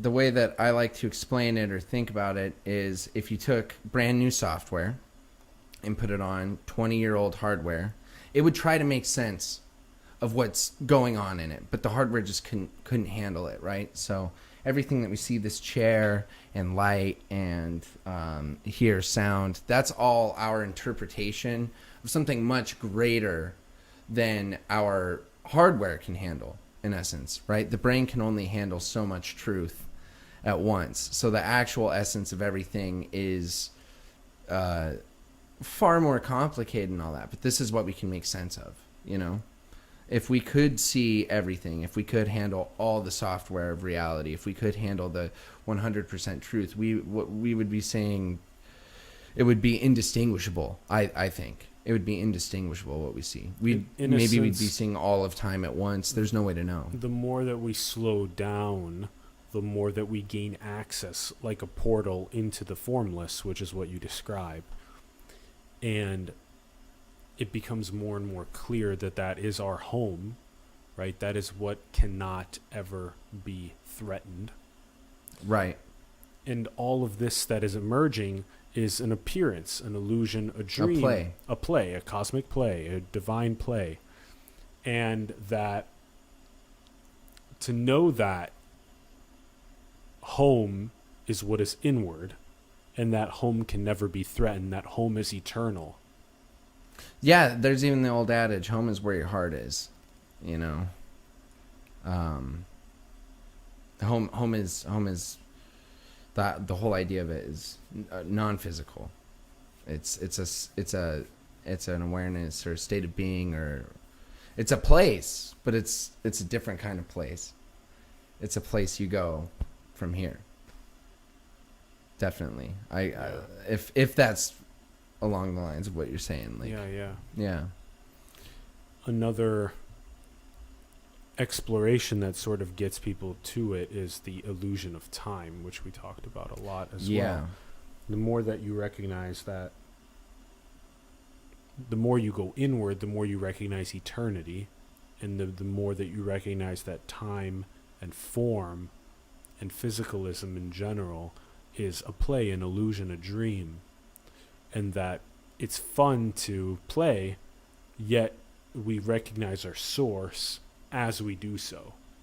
So that way we're not blindly going out thinking that I'm an egoic separate entity that is finite and biological, but that I am an infinite eternal source that is expressing itself. Yeah, I call it an immortal spiritual being having an experience or playing a game. That's kind of how I think about it. Like, it's a game or it's a movie, you know, the immortal play, but a game makes more sense to me because it's got more agency, right? Like, yeah, the immortal spiritual soul is doing this as an exercise. It's not necessarily true. That's just what I think personally. And the simulation thing would make sense with that too. It's just putting ourselves in it. We're playing a game. I just don't think it's technological. I think it's metaphysical. Yeah, very much so, that there's no other way to view the creations than that they are creation and simulation being synonymous, that they have to be synonymous. And the fact that we think that it's a computer that's running this in some kid's basement from the future is a funny, laughable thing. Or some dude's car battery, like in Rick and Morty. all that type of stuff. It's just funny and it's laughable because in a sense it's like our source is what simulates these. Yeah. Now, is there nesting? Yes, there's absolutely nesting that happens. We are about to experience one layer of nesting, another layer of nesting ourselves. Oh, when we create the simulation. Exactly. We are already creating the indistinguishable virtual realities, and we have the Neuralink technologies and the artificial general intelligence, and that's what's called the metaverse, which is the synthesis of those things. So when you go in and you play an 80-year game in one of those virtual worlds, that is what this already is. Yeah, that's fundamentally what I think it is, because then you return home. There's that book, Many Lives, Many Masters, where it was kind of captured that that's at least what happens, that when you die, you return home and then you go back into the game or a simulation, you know. There's been a lot of instances where there could be what some would think of as empirical evidence, not proof, evidence that reincarnation happens and that people go through multiple cycles. Some essence of them goes through multiple cycles. There's enough evidence to suggest that may be true, you know, and then the rest is faith. The Tibetan Book of the Dead's doing a good job of that, and there's a lot more investigations with the amount of weight that people lose upon death, and there's also the 6.6 grams or something. The contraction that people let go as they die, as they recognize that they are eternal. You know, that's why the death process, for those that are paying attention, is so releasing, for especially the egoic contraction. Because when you are already non-duality, like right now at the age of 28 or whatever, death is a complete illusion.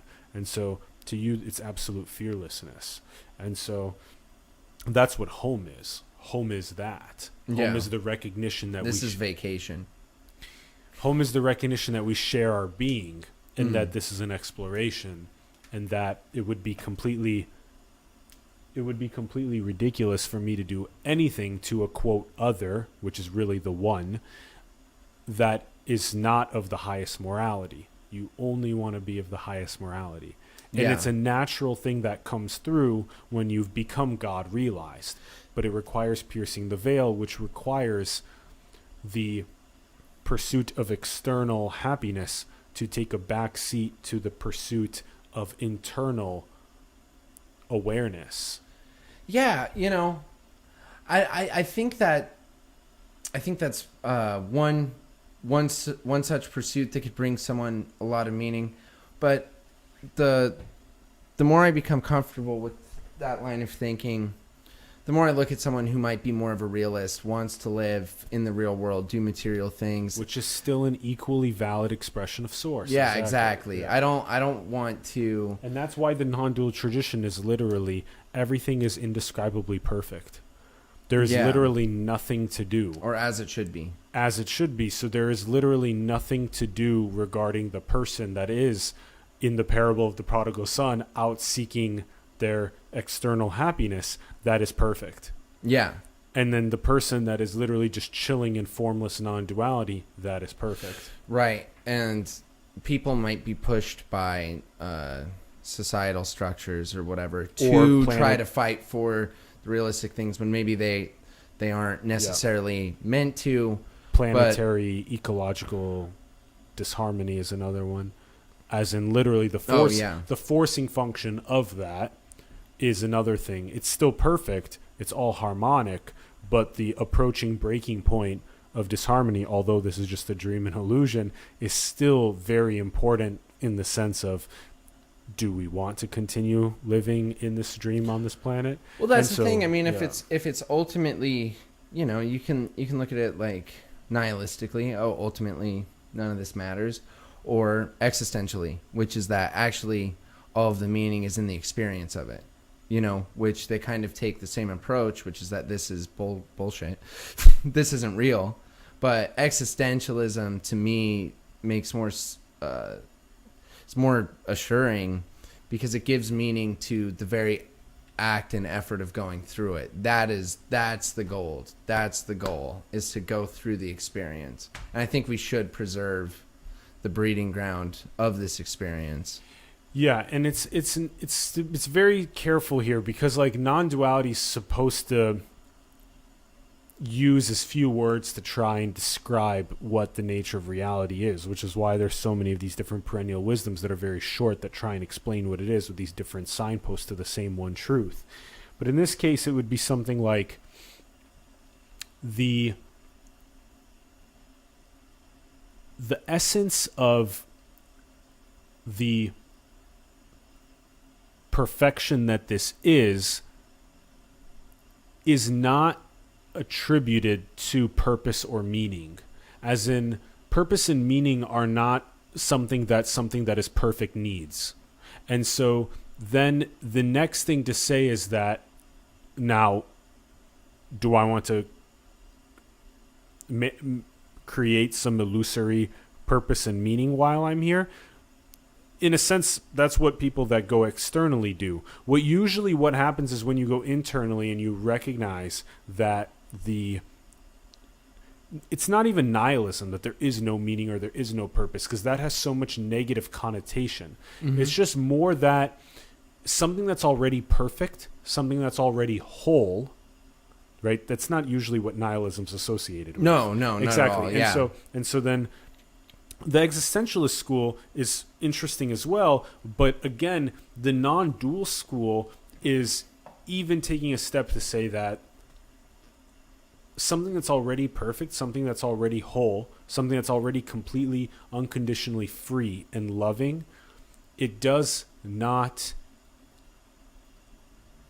need to have meaning or purpose with what it does. Therefore, what this expression is a dream. It's illusory, it's an appearance, and it's completely anarchical. And if you want to express yourself as an ego seeking something externally, perfect. If you want to, and it's not even a want anymore either, it's just what comes through. The ego thinks that it has free will. The non-dual recognizes that free will is an illusion. And so that's another fascinating thing. As much as like manifestation consciousness is like something that is interesting especially for the egoic mind that's seeking. For the non-dual mind, there's an application of it that's like what's coming through is the fact that Chimps, which is the animated series, will be manifested as it wants to.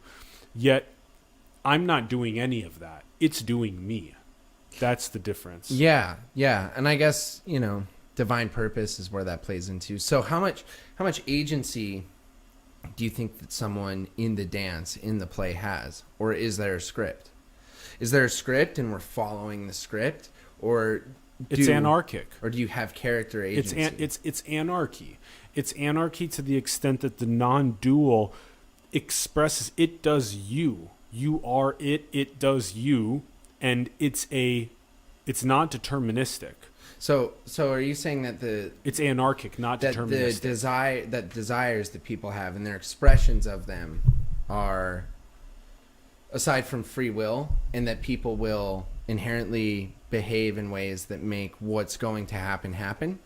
Like, if you stepped outside of time and looked at all of it, would everything happen just as it's going to? Or do you believe that we're moving in unknown territory and making new decisions?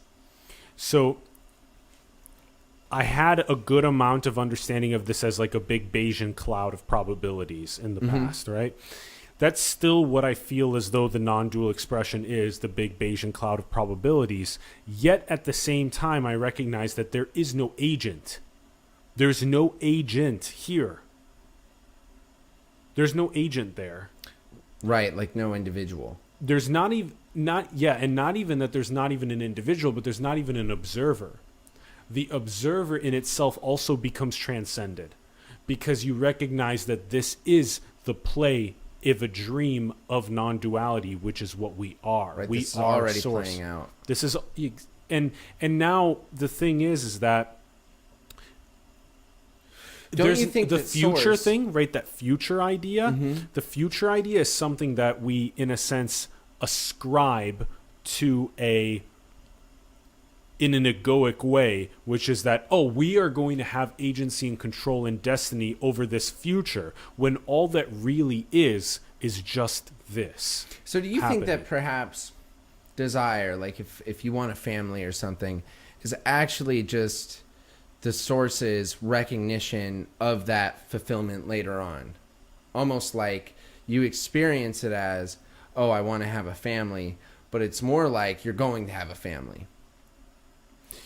Like, is it a closed loop? Well, what's the I, right? This is the question, is when you say I, it sounds like there's someone there. Right. And when I say I, there is nobody here. That's the difference. When you recognize that nobody's here and it's just doing you, family, if it happens, is something that just happens. And that it is just what happens in the dream or the illusion. That you have family, you have kids. If you want to, you can feel like, wow, that's so meaningful. No problem. Feel whatever you want to feel. It's already perfect. It's already whole. Right. So you as the non-dual wake up, right? And then you want breakfast. There's nobody here wanting breakfast. That's the breakfast thing. Just happens. It's not even. There's nobody wanting breakfast. It's just that literally it happens. That's all that happens. It happens. It happens. There's just no I. So the layers are this: the individual, which is an egoic, separate entity that believes it lives in a finite physical world of form. Right. The next layer is when the ego dissolves into the ocean. Right? The drop dissolves into the ocean, which means like that... the subconscious mind, almost. Well, in this case, follow this analogy, is when you recognize that you're not just that egoic, but you are a observer or an experiencer or a witness, or as the spiritual traditions say, you're the I am or the self or the God that is experiencing the waves on the ocean. Okay? So now there's a juxtaposition that's created. Basically, you're not lost in the words. You recognize that you are the blank, pure awareness that is experiencing the words. Okay, so then that's the second level, up from the egoic individual.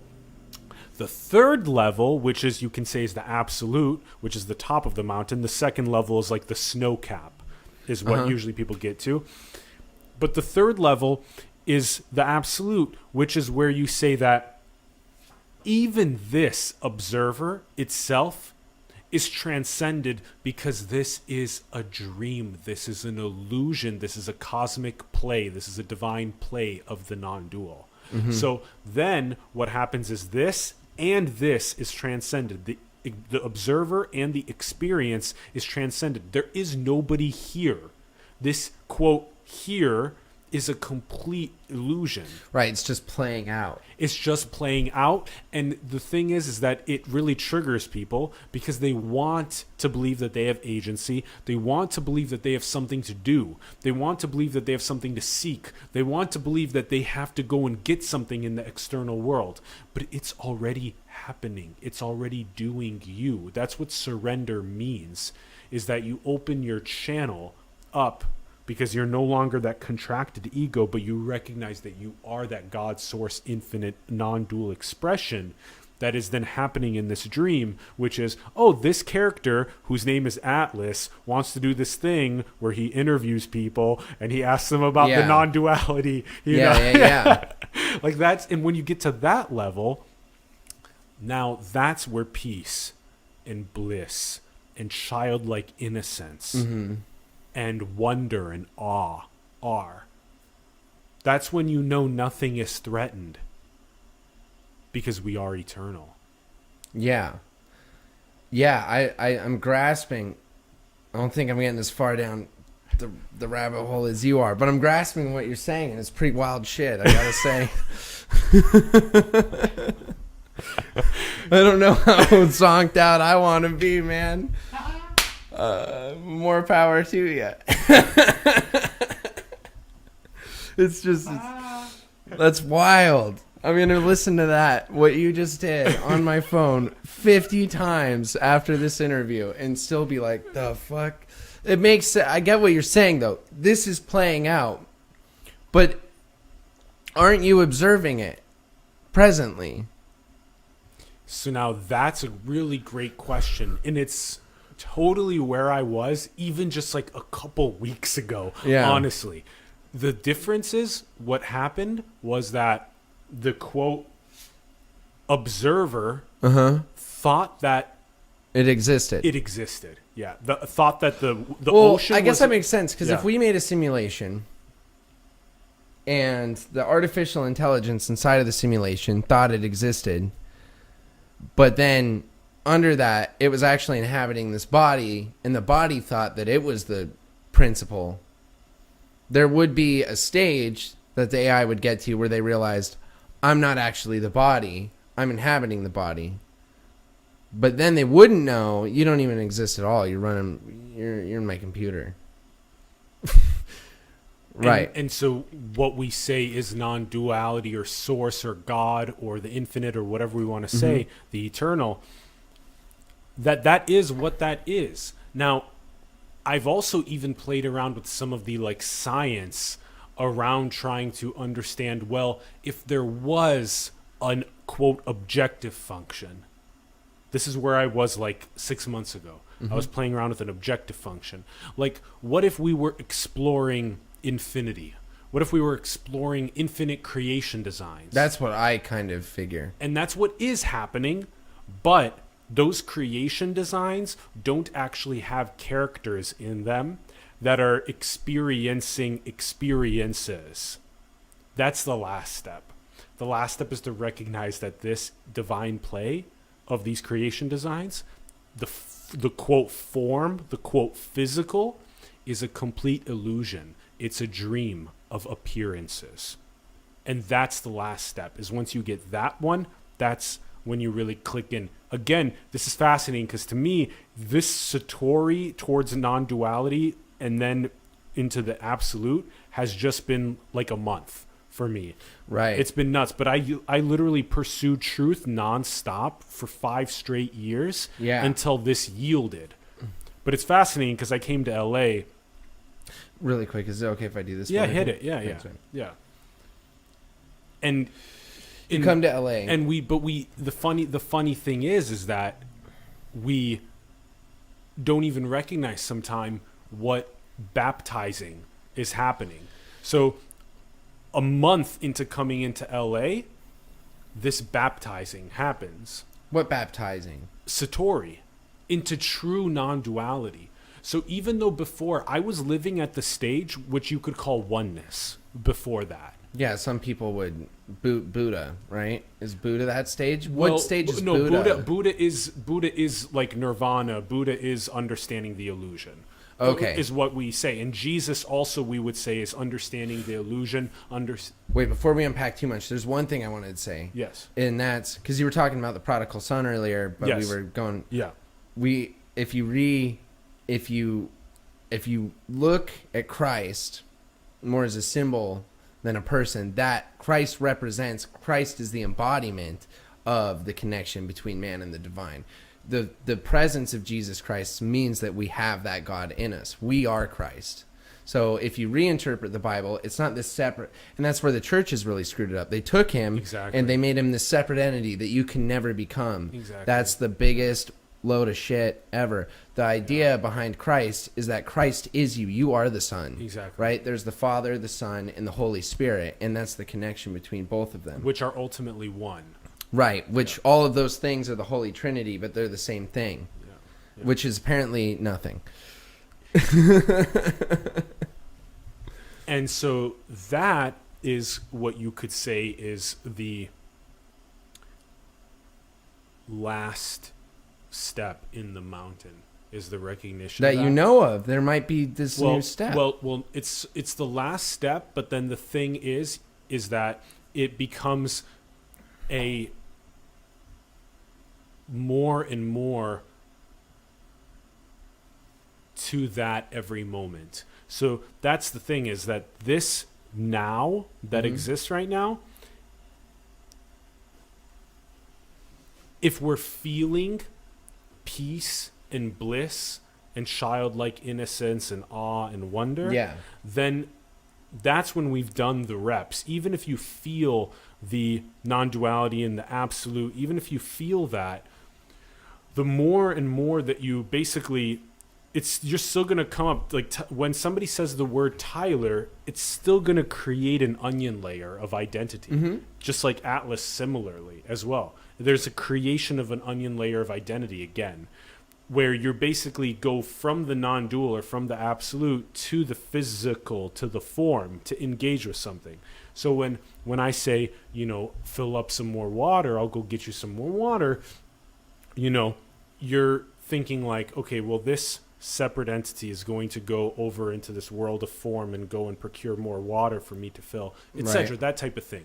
And so it's just the acknowledgement over time, the quote last step. There is no last step. The thing is that once you get to that mountain peak, it's just about baselining. It is a last step, but it's also about rebaselining yourself over time to be more and more and more of that as home.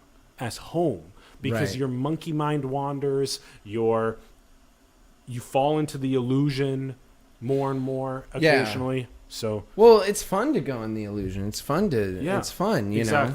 And ultimately that's what the non-dual tradition is. You got to look at these like billionaire CEO stuff. They love playing the game, man. They love it. And that's perfect. So exactly. Well, that's what's really nice about the belief system is that everything's allowed. There's nothing that's not whole. There's nothing that's not complete already. Even the egoic consciousness. So you're sorry, I'm using your because you know. It's the perennial wisdom. I'm saying you exist. But this body's this thing happening in front of me. Your truth or your destiny or your trajectory or whatever is the path toward understanding complete truth and living there, right? Okay, there's a couple layers here. The first layer is that it's all already complete truth, period. It's a closed loop. It's all already perfect. It's a singularity that's already perfect and whole. Every aspect, every appearance to it is. Okay. Now, the second layer to it, which is the dual layer, okay, so the first layer is the non-dual layer, okay, all perfection. The second layer is the dual layer, okay, it's a concession. And what we say in the dual layer is we say that the egoic mind that is seeking as a separate entity happiness externally is creating a lot of suffering for itself and a lot of suffering for other people. Right. And so instead, if that egoic separate entity turned inward and recognized that God realization, what would happen is they would be already more well-being and happiness internally themselves, no more seeking externally, but also that they would butterfly effect that out to their family, their friends, with everything they do, and they Right, would, if it's spread. and it spread. So that's a dual concession to the non-dual thinking. So there's multiple layers to this. Right. And so to be able to, what we call true simultaneity is one's ability to hold all of those layers at the same time. So it's never just always perfection, always non-dual, always, but it's to be able to say, okay, in the dualistic concession, seeking externally is going to lead to unhappiness. The ego and the ego of the separate entity and happiness cannot coexist. They are mutually exclusive positions. Happiness. You think so? Well, it would be shocking to the whole non-dual tradition if there was an egoic separate entity that somehow also knew that everything was perfect and that they were seeking happiness externally. That would make the egoic separate entity completely irrelevant, because they would actually understand the true of the perfection, and they would be the expression of it that is seeking externally. Almost anyway. coincidentally, right? Yeah. If the ego accidentally aligned with this divine purpose, in essence, it would be a coincidence, right? Like if that's what happened to someone, that might happen. That might happen a lot, with activists and stuff. That might actually happen more than we think. It has to happen, or have happened, or will happen, right? Yeah. So, and one more thing around the imagination is that we go beyond this dream, as in go into all of the other dreams of creation designs that are happening right now. Mm-hmm. Right. So that's the multiverse, right? The multiverse. Yeah, exactly. That kind of thing. That all instances possible are playing out at all given times, plus some that you can't even, plus a bunch that you can't even realize. Yeah. It's. Oh. Yeah, and so that's... So what's dreaming? Dreaming is recursive. What is dreaming this? Dreaming is recursive, meaning that the procedure calls on itself. So the dream of the absolute being this reality of physicalism, the procedure of this dream calls on itself. Recursion, as in the illusory agents in that dream, right? Us. For a third of their life, sleep, which then has dreams in it. Creates dreams. Well, you could look at movies. They're dreams. They're just realized dreams. Like they're all made up. That's kind of what they are, though. I mean, most art is a realized dream. It's putting some sort of physical thing to it, right? It's bullshit. Not all of them, but like, yeah, that's dreaming too. We love to dream. I mean, the plane was a dream until it wasn't. It was. What are you talking about? Only angels can fly. I'm sure someone said that to the Wright brothers. So this is like 4 layers past what I'm used to in this ballpark. No, we've been crushing it, and also we were also in the backyard. This is I would say this is the core of what the show will be unpacking with the different on chimps.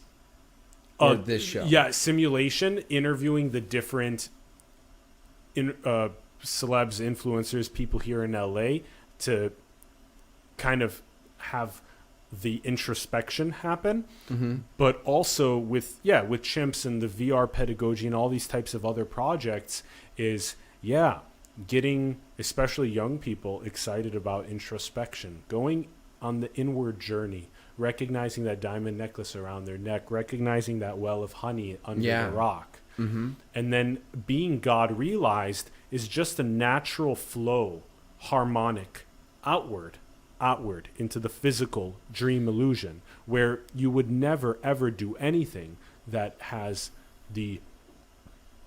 does not have the highest morality. So you're always doing the highest morality. Now, from the top down, from source down, right? The sense of identity grows and envelops, and it becomes more and more and more and more and more. Why do you think that is? Because that is the divine play. That is the most perfect thing that can happen. There's nothing more perfect than the illusion of separation. That's the most beautiful thing. For something that's in essence alone. It's like it's a singularity, right? Mm-hmm. And it would be like, imagine if a singularity could veil itself from itself.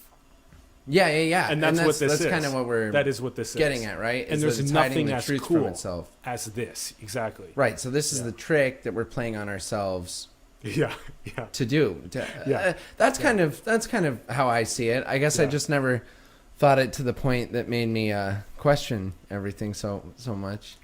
But yeah, I mean, that's what I would do. If I was alone all the time, I'd get 2 action figures and split my consciousness so that I'd have a buddy.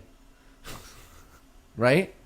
Because the essence of the center point of all things, refracted like a prism, Yeah. white light into all of these different combinations of creation designs. It is kind of like if you have ultimate truth as the white light hitting this creation, Exactly. it creates all these refractions of itself. That's wild, man. And that's why I put all of this stuff into high level perception. Yeah. Right. And so that's why you're reading through it. Well, yeah. That's why you have things like, like this design here, which is that's why that top left corner is that. Is the prism. Ultimate truth refracted becomes all of these different combinations of realities that are illusory dreams that then have these illusory separate agents immerse themselves into it like a symphony that only has one attractor, which is for the recursion process to happen, which is for there to be more exploration to happen. So non-duality is constantly expressing itself and then creating more and more and more expressions of the play of the divine. There's just so much divine play happening across creation designs that it's so difficult for us to be able to even portal inward into that. That's why when we talk about things like the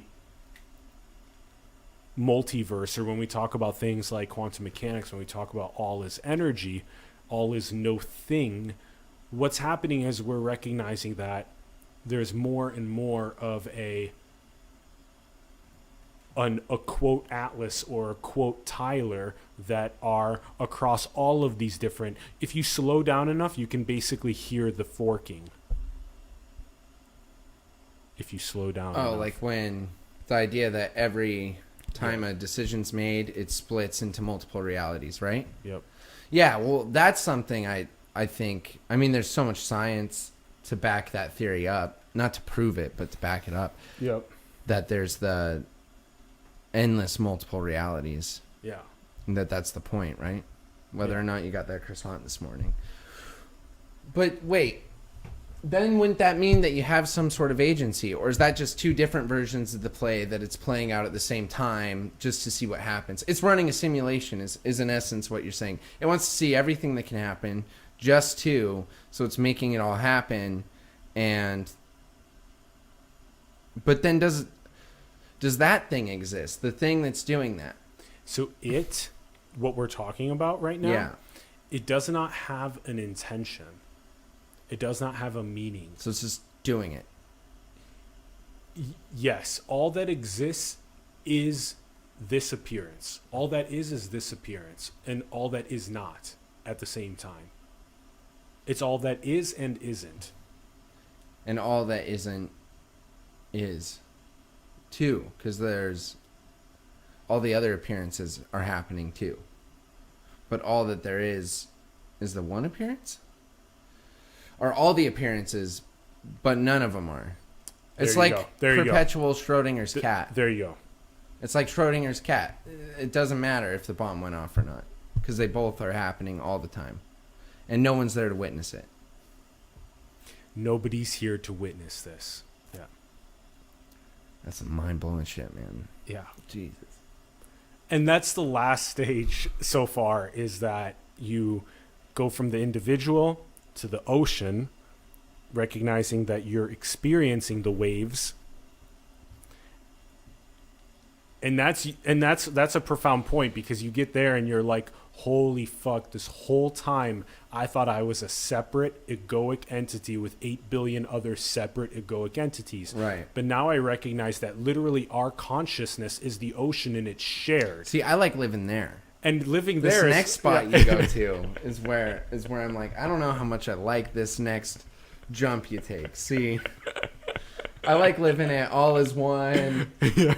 Isn't it pretty cool? It's comfortable for sure. Yeah. It's very comfortable. This body isn't where I begin or end. But then Yeah. you're like, whoa, this I thing, bro. Yeah, which I That's just the got lie. to, which I also just got to. It's not even that it's a lie. It's just that it's an illusion. It's an appearance. It's a dream. The same way that when you lie would dream- imply intention, I guess. something so like that. When you sleep at night and you dream, you manifest this reality that has this character. Tyler's sleeping at night in his bed, and he dreams that he's A vampire or something. that he's a vampire that's flying through London in the 1700s or something. Yeah. Now, does London or the vampire or any of the experience actually exist? No. And this is okay. I got you. And this is that. I got you. And so it's cool for us to recognize that we are the dream of God, source, the infinite, non-duality, whatever you want to call it. We are the dream of that. And it's totally cool for the dream to express itself in all of these cool ways, just like when we dream, we express ourselves in all of those cool ways. Right. But to not forget that this is a dream. Well, I told my wife this the other day. I said, what if I just kidnapped you last night and placed all these memories in your head? How would you know? Like, I have this special machine, and it replaces all your memories. Those photos are just what happens when your brain looks at your Instagram. Like, what if I programmed you this way? What if you were born yesterday and I programmed you this way? Do you really remember yet? Like, I have these memories. And that's why they say the now. Just simply this, simply now. Yeah, because do you really... I have these memories, and I'm just aware of false memories, and I go, half of these have to be fake, right? At least. Yeah. Like, a bunch of them. Not like I'm doing it on purpose. Yeah. But it's just... It's so much in your day-to-day life. Just fucking live the dream. This is for me. Just live in the dream. And keep your memories. You know? It's easier that way. You know, I mean, but I get what you're saying. It's good to kind of recognize as far of the as much truth as you can. But it's good to live in the dream too. Yep, it's good, and that's why it's all perfect. So this expression that is going, oh, this is the pinnacle of the mountain. Have you ever heard me once say that everybody should go up this path? No, that's what. Otherwise, I'd be like, "Hey, this guy's fucking crazy, dangerous." I'd be like, dangerous. I've seen Scientology. I was next to that. This guy's building. a cult leader. Yeah, exactly. And so that's the fine line, is when you recognize that it's actually not about everybody experiencing this. No, exactly. It's actually this is your already journey. Perfect. It's already perfect everywhere where everybody is. Have you seen Tenet? Movie? Yeah. What's that about? Tenet. It's the new Christopher Nolan movie. Oh, yeah. Oh, that's the way that it deals with reality is just interesting. I don't know why I'm bringing it up, but everything is a closed loop in Tenet. It always happened that way. It was always going to happen that way, but they needed to participate for it to happen that way. But they were never not going to participate. The way that they work with time, in that there's no room for agency. Like, if you watch, I've seen it like 3 times now, and if you watch it, there's no room for agency. The characters have absolutely no agency over what happened. Otherwise, none of it would have ever happened, because there'd be a situation where it didn't happen, which would stop it from happening. Which, you know, Christopher Nolan's like that mainstream guy that's kind of exploring these thoughts. So good at here. Yeah. Well, and he's exploring these thoughts in a visceral way, and in a way where I'm always interested to know how much of the perennial wisdoms of the spiritual traditions that they've studied, because this is so deeply aligned with it. Like, Kubrick's similar too, but Kubrick's he similar. was known to be into this shit. Yeah. You know, he spent a lot of time on this. And Like, Carl Jung. Yep, like probably the quintessential example is the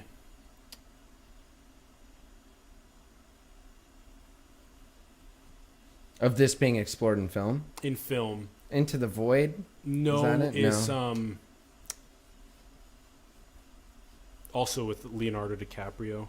Inception? Inception is probably the 'cause quintessential they don't know the example of difference. it. And you don't know if Yeah. you're in a dream. Ultimately, Yeah. you can look at that. And then The Matrix is another quintessential example of it as well.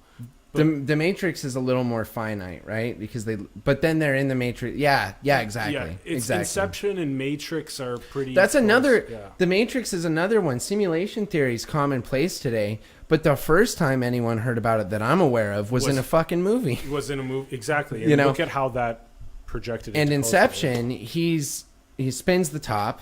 He doesn't care if he's in a dream. He hits that point. That's one way to look at it. I think that Exactly. That's the way to answer it.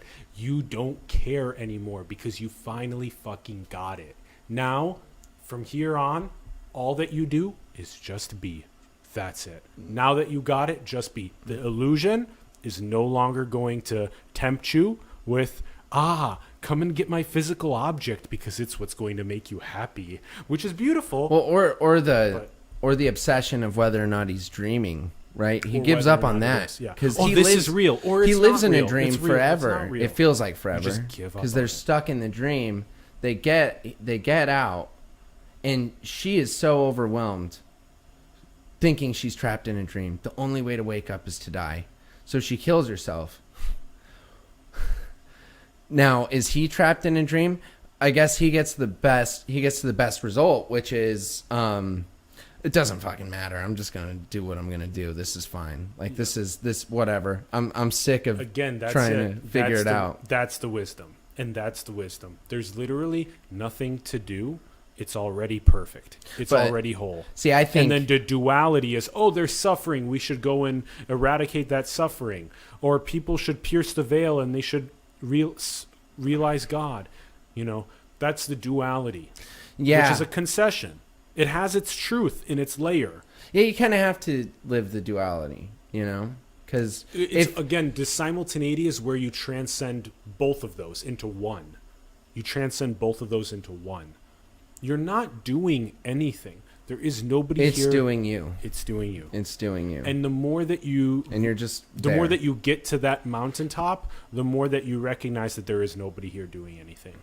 Right, but the extent to which you are there doing it, you're just along for the ride. Yeah. If that. Well, whatever the ride is. Right. Yeah, exactly. That's some trippy... Man. We've had a good last, 30 plus minutes talking about this. I've taken acid and not tripped out that hard. Jeez Louise, man. Isn't that fascinating that these non-dual perennial wisdoms are more trippy than entheogens, than psychedelics? Yeah, absolutely. That's fascinating. You can literally be, quote, sober and be more high than any entheogen. Which Meditation's done that for me a small handful of times. Yeah, likewise. Maybe this many. I don't know. Likewise. Yeah. You don't need those substances or meditations or anything. Just get... One thing they're really good for is they do show you... It's a good entry point because you see the world in a different way. The gondola ride, as you said. The gondola ride. Yeah. It's easier to know how to get up the mountain when you've taken the gondola over it. Yeah, you know, exactly. If you've seen the top and then you're like, wait, I want down there. Wait, why can't I get off the gondola? And then you get to the bottom and you're like, I got to hike? Yeah. I got to hike to get to the peak? There you go. All this work? And then that's usually where most people stop. Exactly. Yeah. They're like, okay, I was imagining that. So... Yeah, this has been wild. Which is what happens when you take that entheogen and you're at the peak in the gondola. What has happened? Is there a Tyler? No, there is no Tyler. No, the first time I took a strong entheogen, I thought I was Neil Cassidy. I thought I was another dude entirely. But that's a different story. I was on the street where he was born. I was reading all the books about him, the Kerouac novels, and I'm like, I'm fucking Neil Cassidy. I guess that's how That's how malleable reality is, right? Or your sense of self is that given the right circumstances and the right pick-me-up, you won't even think you're you. You'll be like, I'm this other guy. So, and that's what acting is. It's tricking yourself. I'm this other guy. So, in a controlled way. Yeah. Yeah. Wild. Super awesome. And I'm curious also as to how many actors and actresses and directors and producers and all these people that are here, celebs, influencers, all these people that are here. I'm curious how many of them have both breached any aspects to the investigation inward of consciousness, of non-duality, God, source. Okay, but as a percentage, are we saying it's like tons, as in like 10% is a lot out of all of them? Is that what we're saying? Out of actors? Oh, out of all of the kind of like Hollywood vibed people. Yeah, all the creatives? Sure. Okay, so maybe not your... All the creatives, I'd say it's pretty high. I think how high? Shit. 60? No. Yeah. That have started it? They've went up to like level 1 or 2 up the mountain. I think they've gotten to Ohm. I think most have gotten to Okay, Ohm. they've gotten to Ohm, but they haven't made that home. No, I think they get to Ohm, and then they go, that's pretty cool. I want to make movies. And then they stop caring. I think... Okay, that's interesting. Got it. So that's what you meant by 60%. Got it. Yeah. And I was saying 10% actually got to Ohm, and then we're like, this is fucking insane. I want to know more about what Ohm actually is. And then they get to that true source as a home, and then go from there. Source might be 30% get to the source. You think 30? The concept of source, if not higher. Because I think one of the big driving factors that lead people to do art is that they're just so discontent with reality, and so they're the ones asking all the questions. Yeah. They're the ones asking all the questions, and they're the weird kids in high school taking all the those psychedelics. Misfits. Yeah. So they're all the people that want answers outside of what's happening around them, because usually growing up it's a painful experience. Reality is painful, right? So I would think that it's higher than, And then the next question would be, how many of their managers and agents are cool with them coming onto a long form podcast to talk about these things? Really? No, probably higher amount.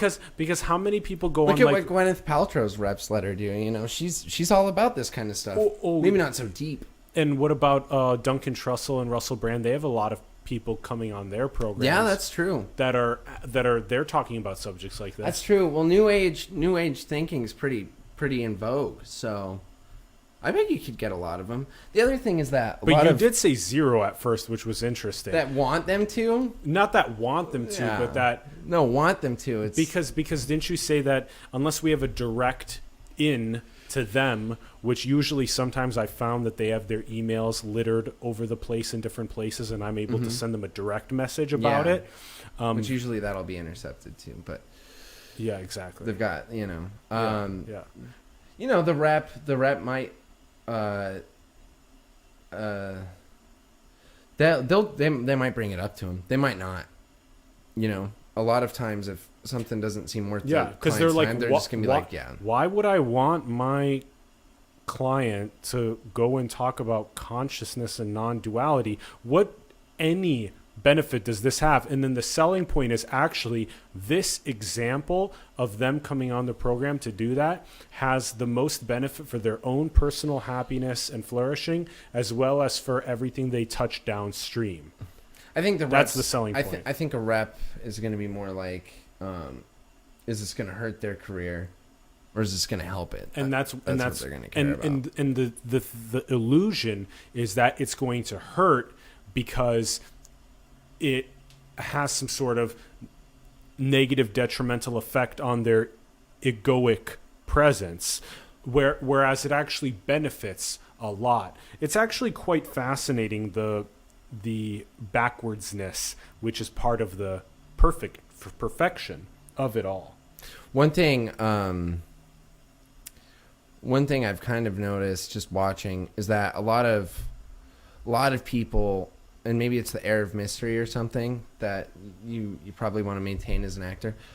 I think a lot of reps, just even with a long form podcast, might be a little more skeptical. But one person I would start off with is Gwyneth Paltrow. That's what I'd start with. Because if you could get in touch with her, we will, yeah, because she's already on this boat. Mm-hmm. Yeah, exactly. She's already in a similar atmosphere, and she's is Oprah. That's true. But sorry, I mostly just look at actors, but they're both two people that are already trying to bring these thoughts, trying to bring these ideas, these new approaches into the light. So is Russell Brand, Duncan Trussell. Yeah, Russell Brand's a huge one, and Duncan Trussell as well. Yeah. So, and I think you'll be able to get some of them. Those are that's kind of the core audience of it, but also these kind of like David Dobrik's and stuff like that, Logan Paul's, that kind of stuff. Because if we can, in a sense, also get to, which they have already been expressing interest in, consciousness and these types of things slowly, but when you get to them as well, what ends up happening is it's just that butterfly effect out that happens. You know, I was watching one of David Dobrik's videos, and he literally said in one of his videos, he said that none of this is real. And I was like, oh, fuck, he's already there in his own way. Yeah. So it's fascinating to... One time when I was in high school, and I was doing a lot of stuff, psychedelics and stuff, I just, like, jump on a table. I just start screaming, can't you see?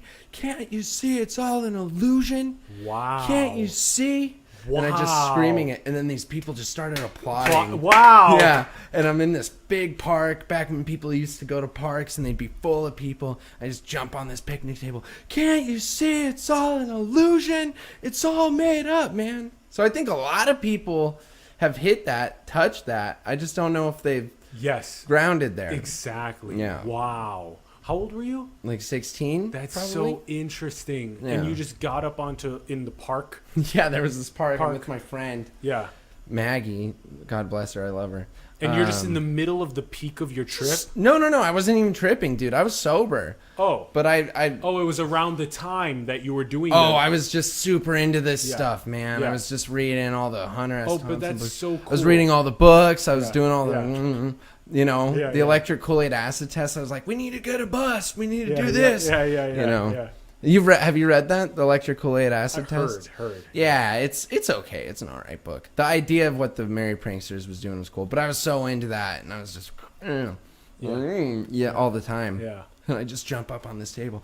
Can't you see? Can't you see? It's all an illusion. I'm just like, none of it's real. Screaming it. And then these college kids are jogging, and they just... Yeah. And I was like, damn. And they're like, damn, they've done this before. They know exactly. Exactly. And Denver, I mean, they're about to legalize mushrooms in Colorado, so... Yeah, and Oregon already did. And didn't they decriminalized everything, right? Yeah, and they... Yeah, and now... That's smart. Yeah, there's so much... I think that's smart. Everyone's like, whoa, everyone's going to do heroin. Like, everyone was already doing heroin. Yeah. Now they just don't go to jail. Netherlands. I mean, there's so many examples of this flourishing. Tyler Mauro, holy shit. What a fucking blast, bro. Over what we thought. Wow. Bro, good job. Yeah, good job to you, sir. Dude, this was a good one. That was a lot more than I thought. It was a lot. It was good. It was really good. It was really good. Yeah. I really had a great time. Thank you, bro. Yeah. Likewise. We went into all the acting and filmmaking stuff. We went into all of this metaphysical stuff. It was really solid. Oh yeah. Super solid. Oh yeah. It was I was expecting it, lighter. I'm glad we went the third degree. We went the extra mile, I think. Yeah. Thank you. Thank you so much, wow. Alice. Thank you for having me. So and thank fun. You guys. Thanks everyone for tuning watching it. Yeah. We greatly appreciate it. We'd love to hear your thoughts in the comments below on the episode. Let us know how you feel about what we unpacked on the program about acting, filmmaking, metaphysics, all that stuff. Also, like the video if it brought you value, subscribe if you haven't, share the video with other people that you feel would resonate. Check out the links in the bio below to Tyler's IMDb. Also, go follow him on Instagram and check out his films. Yeah, check out his films as well. The links are in the bio below. And that's all. Indescribable perfection. Indescribable perfection, man. That's it. Thank Much you, guys. love. I'm gonna put my shoes back on. Peace. Got a little sweaty next to the fire.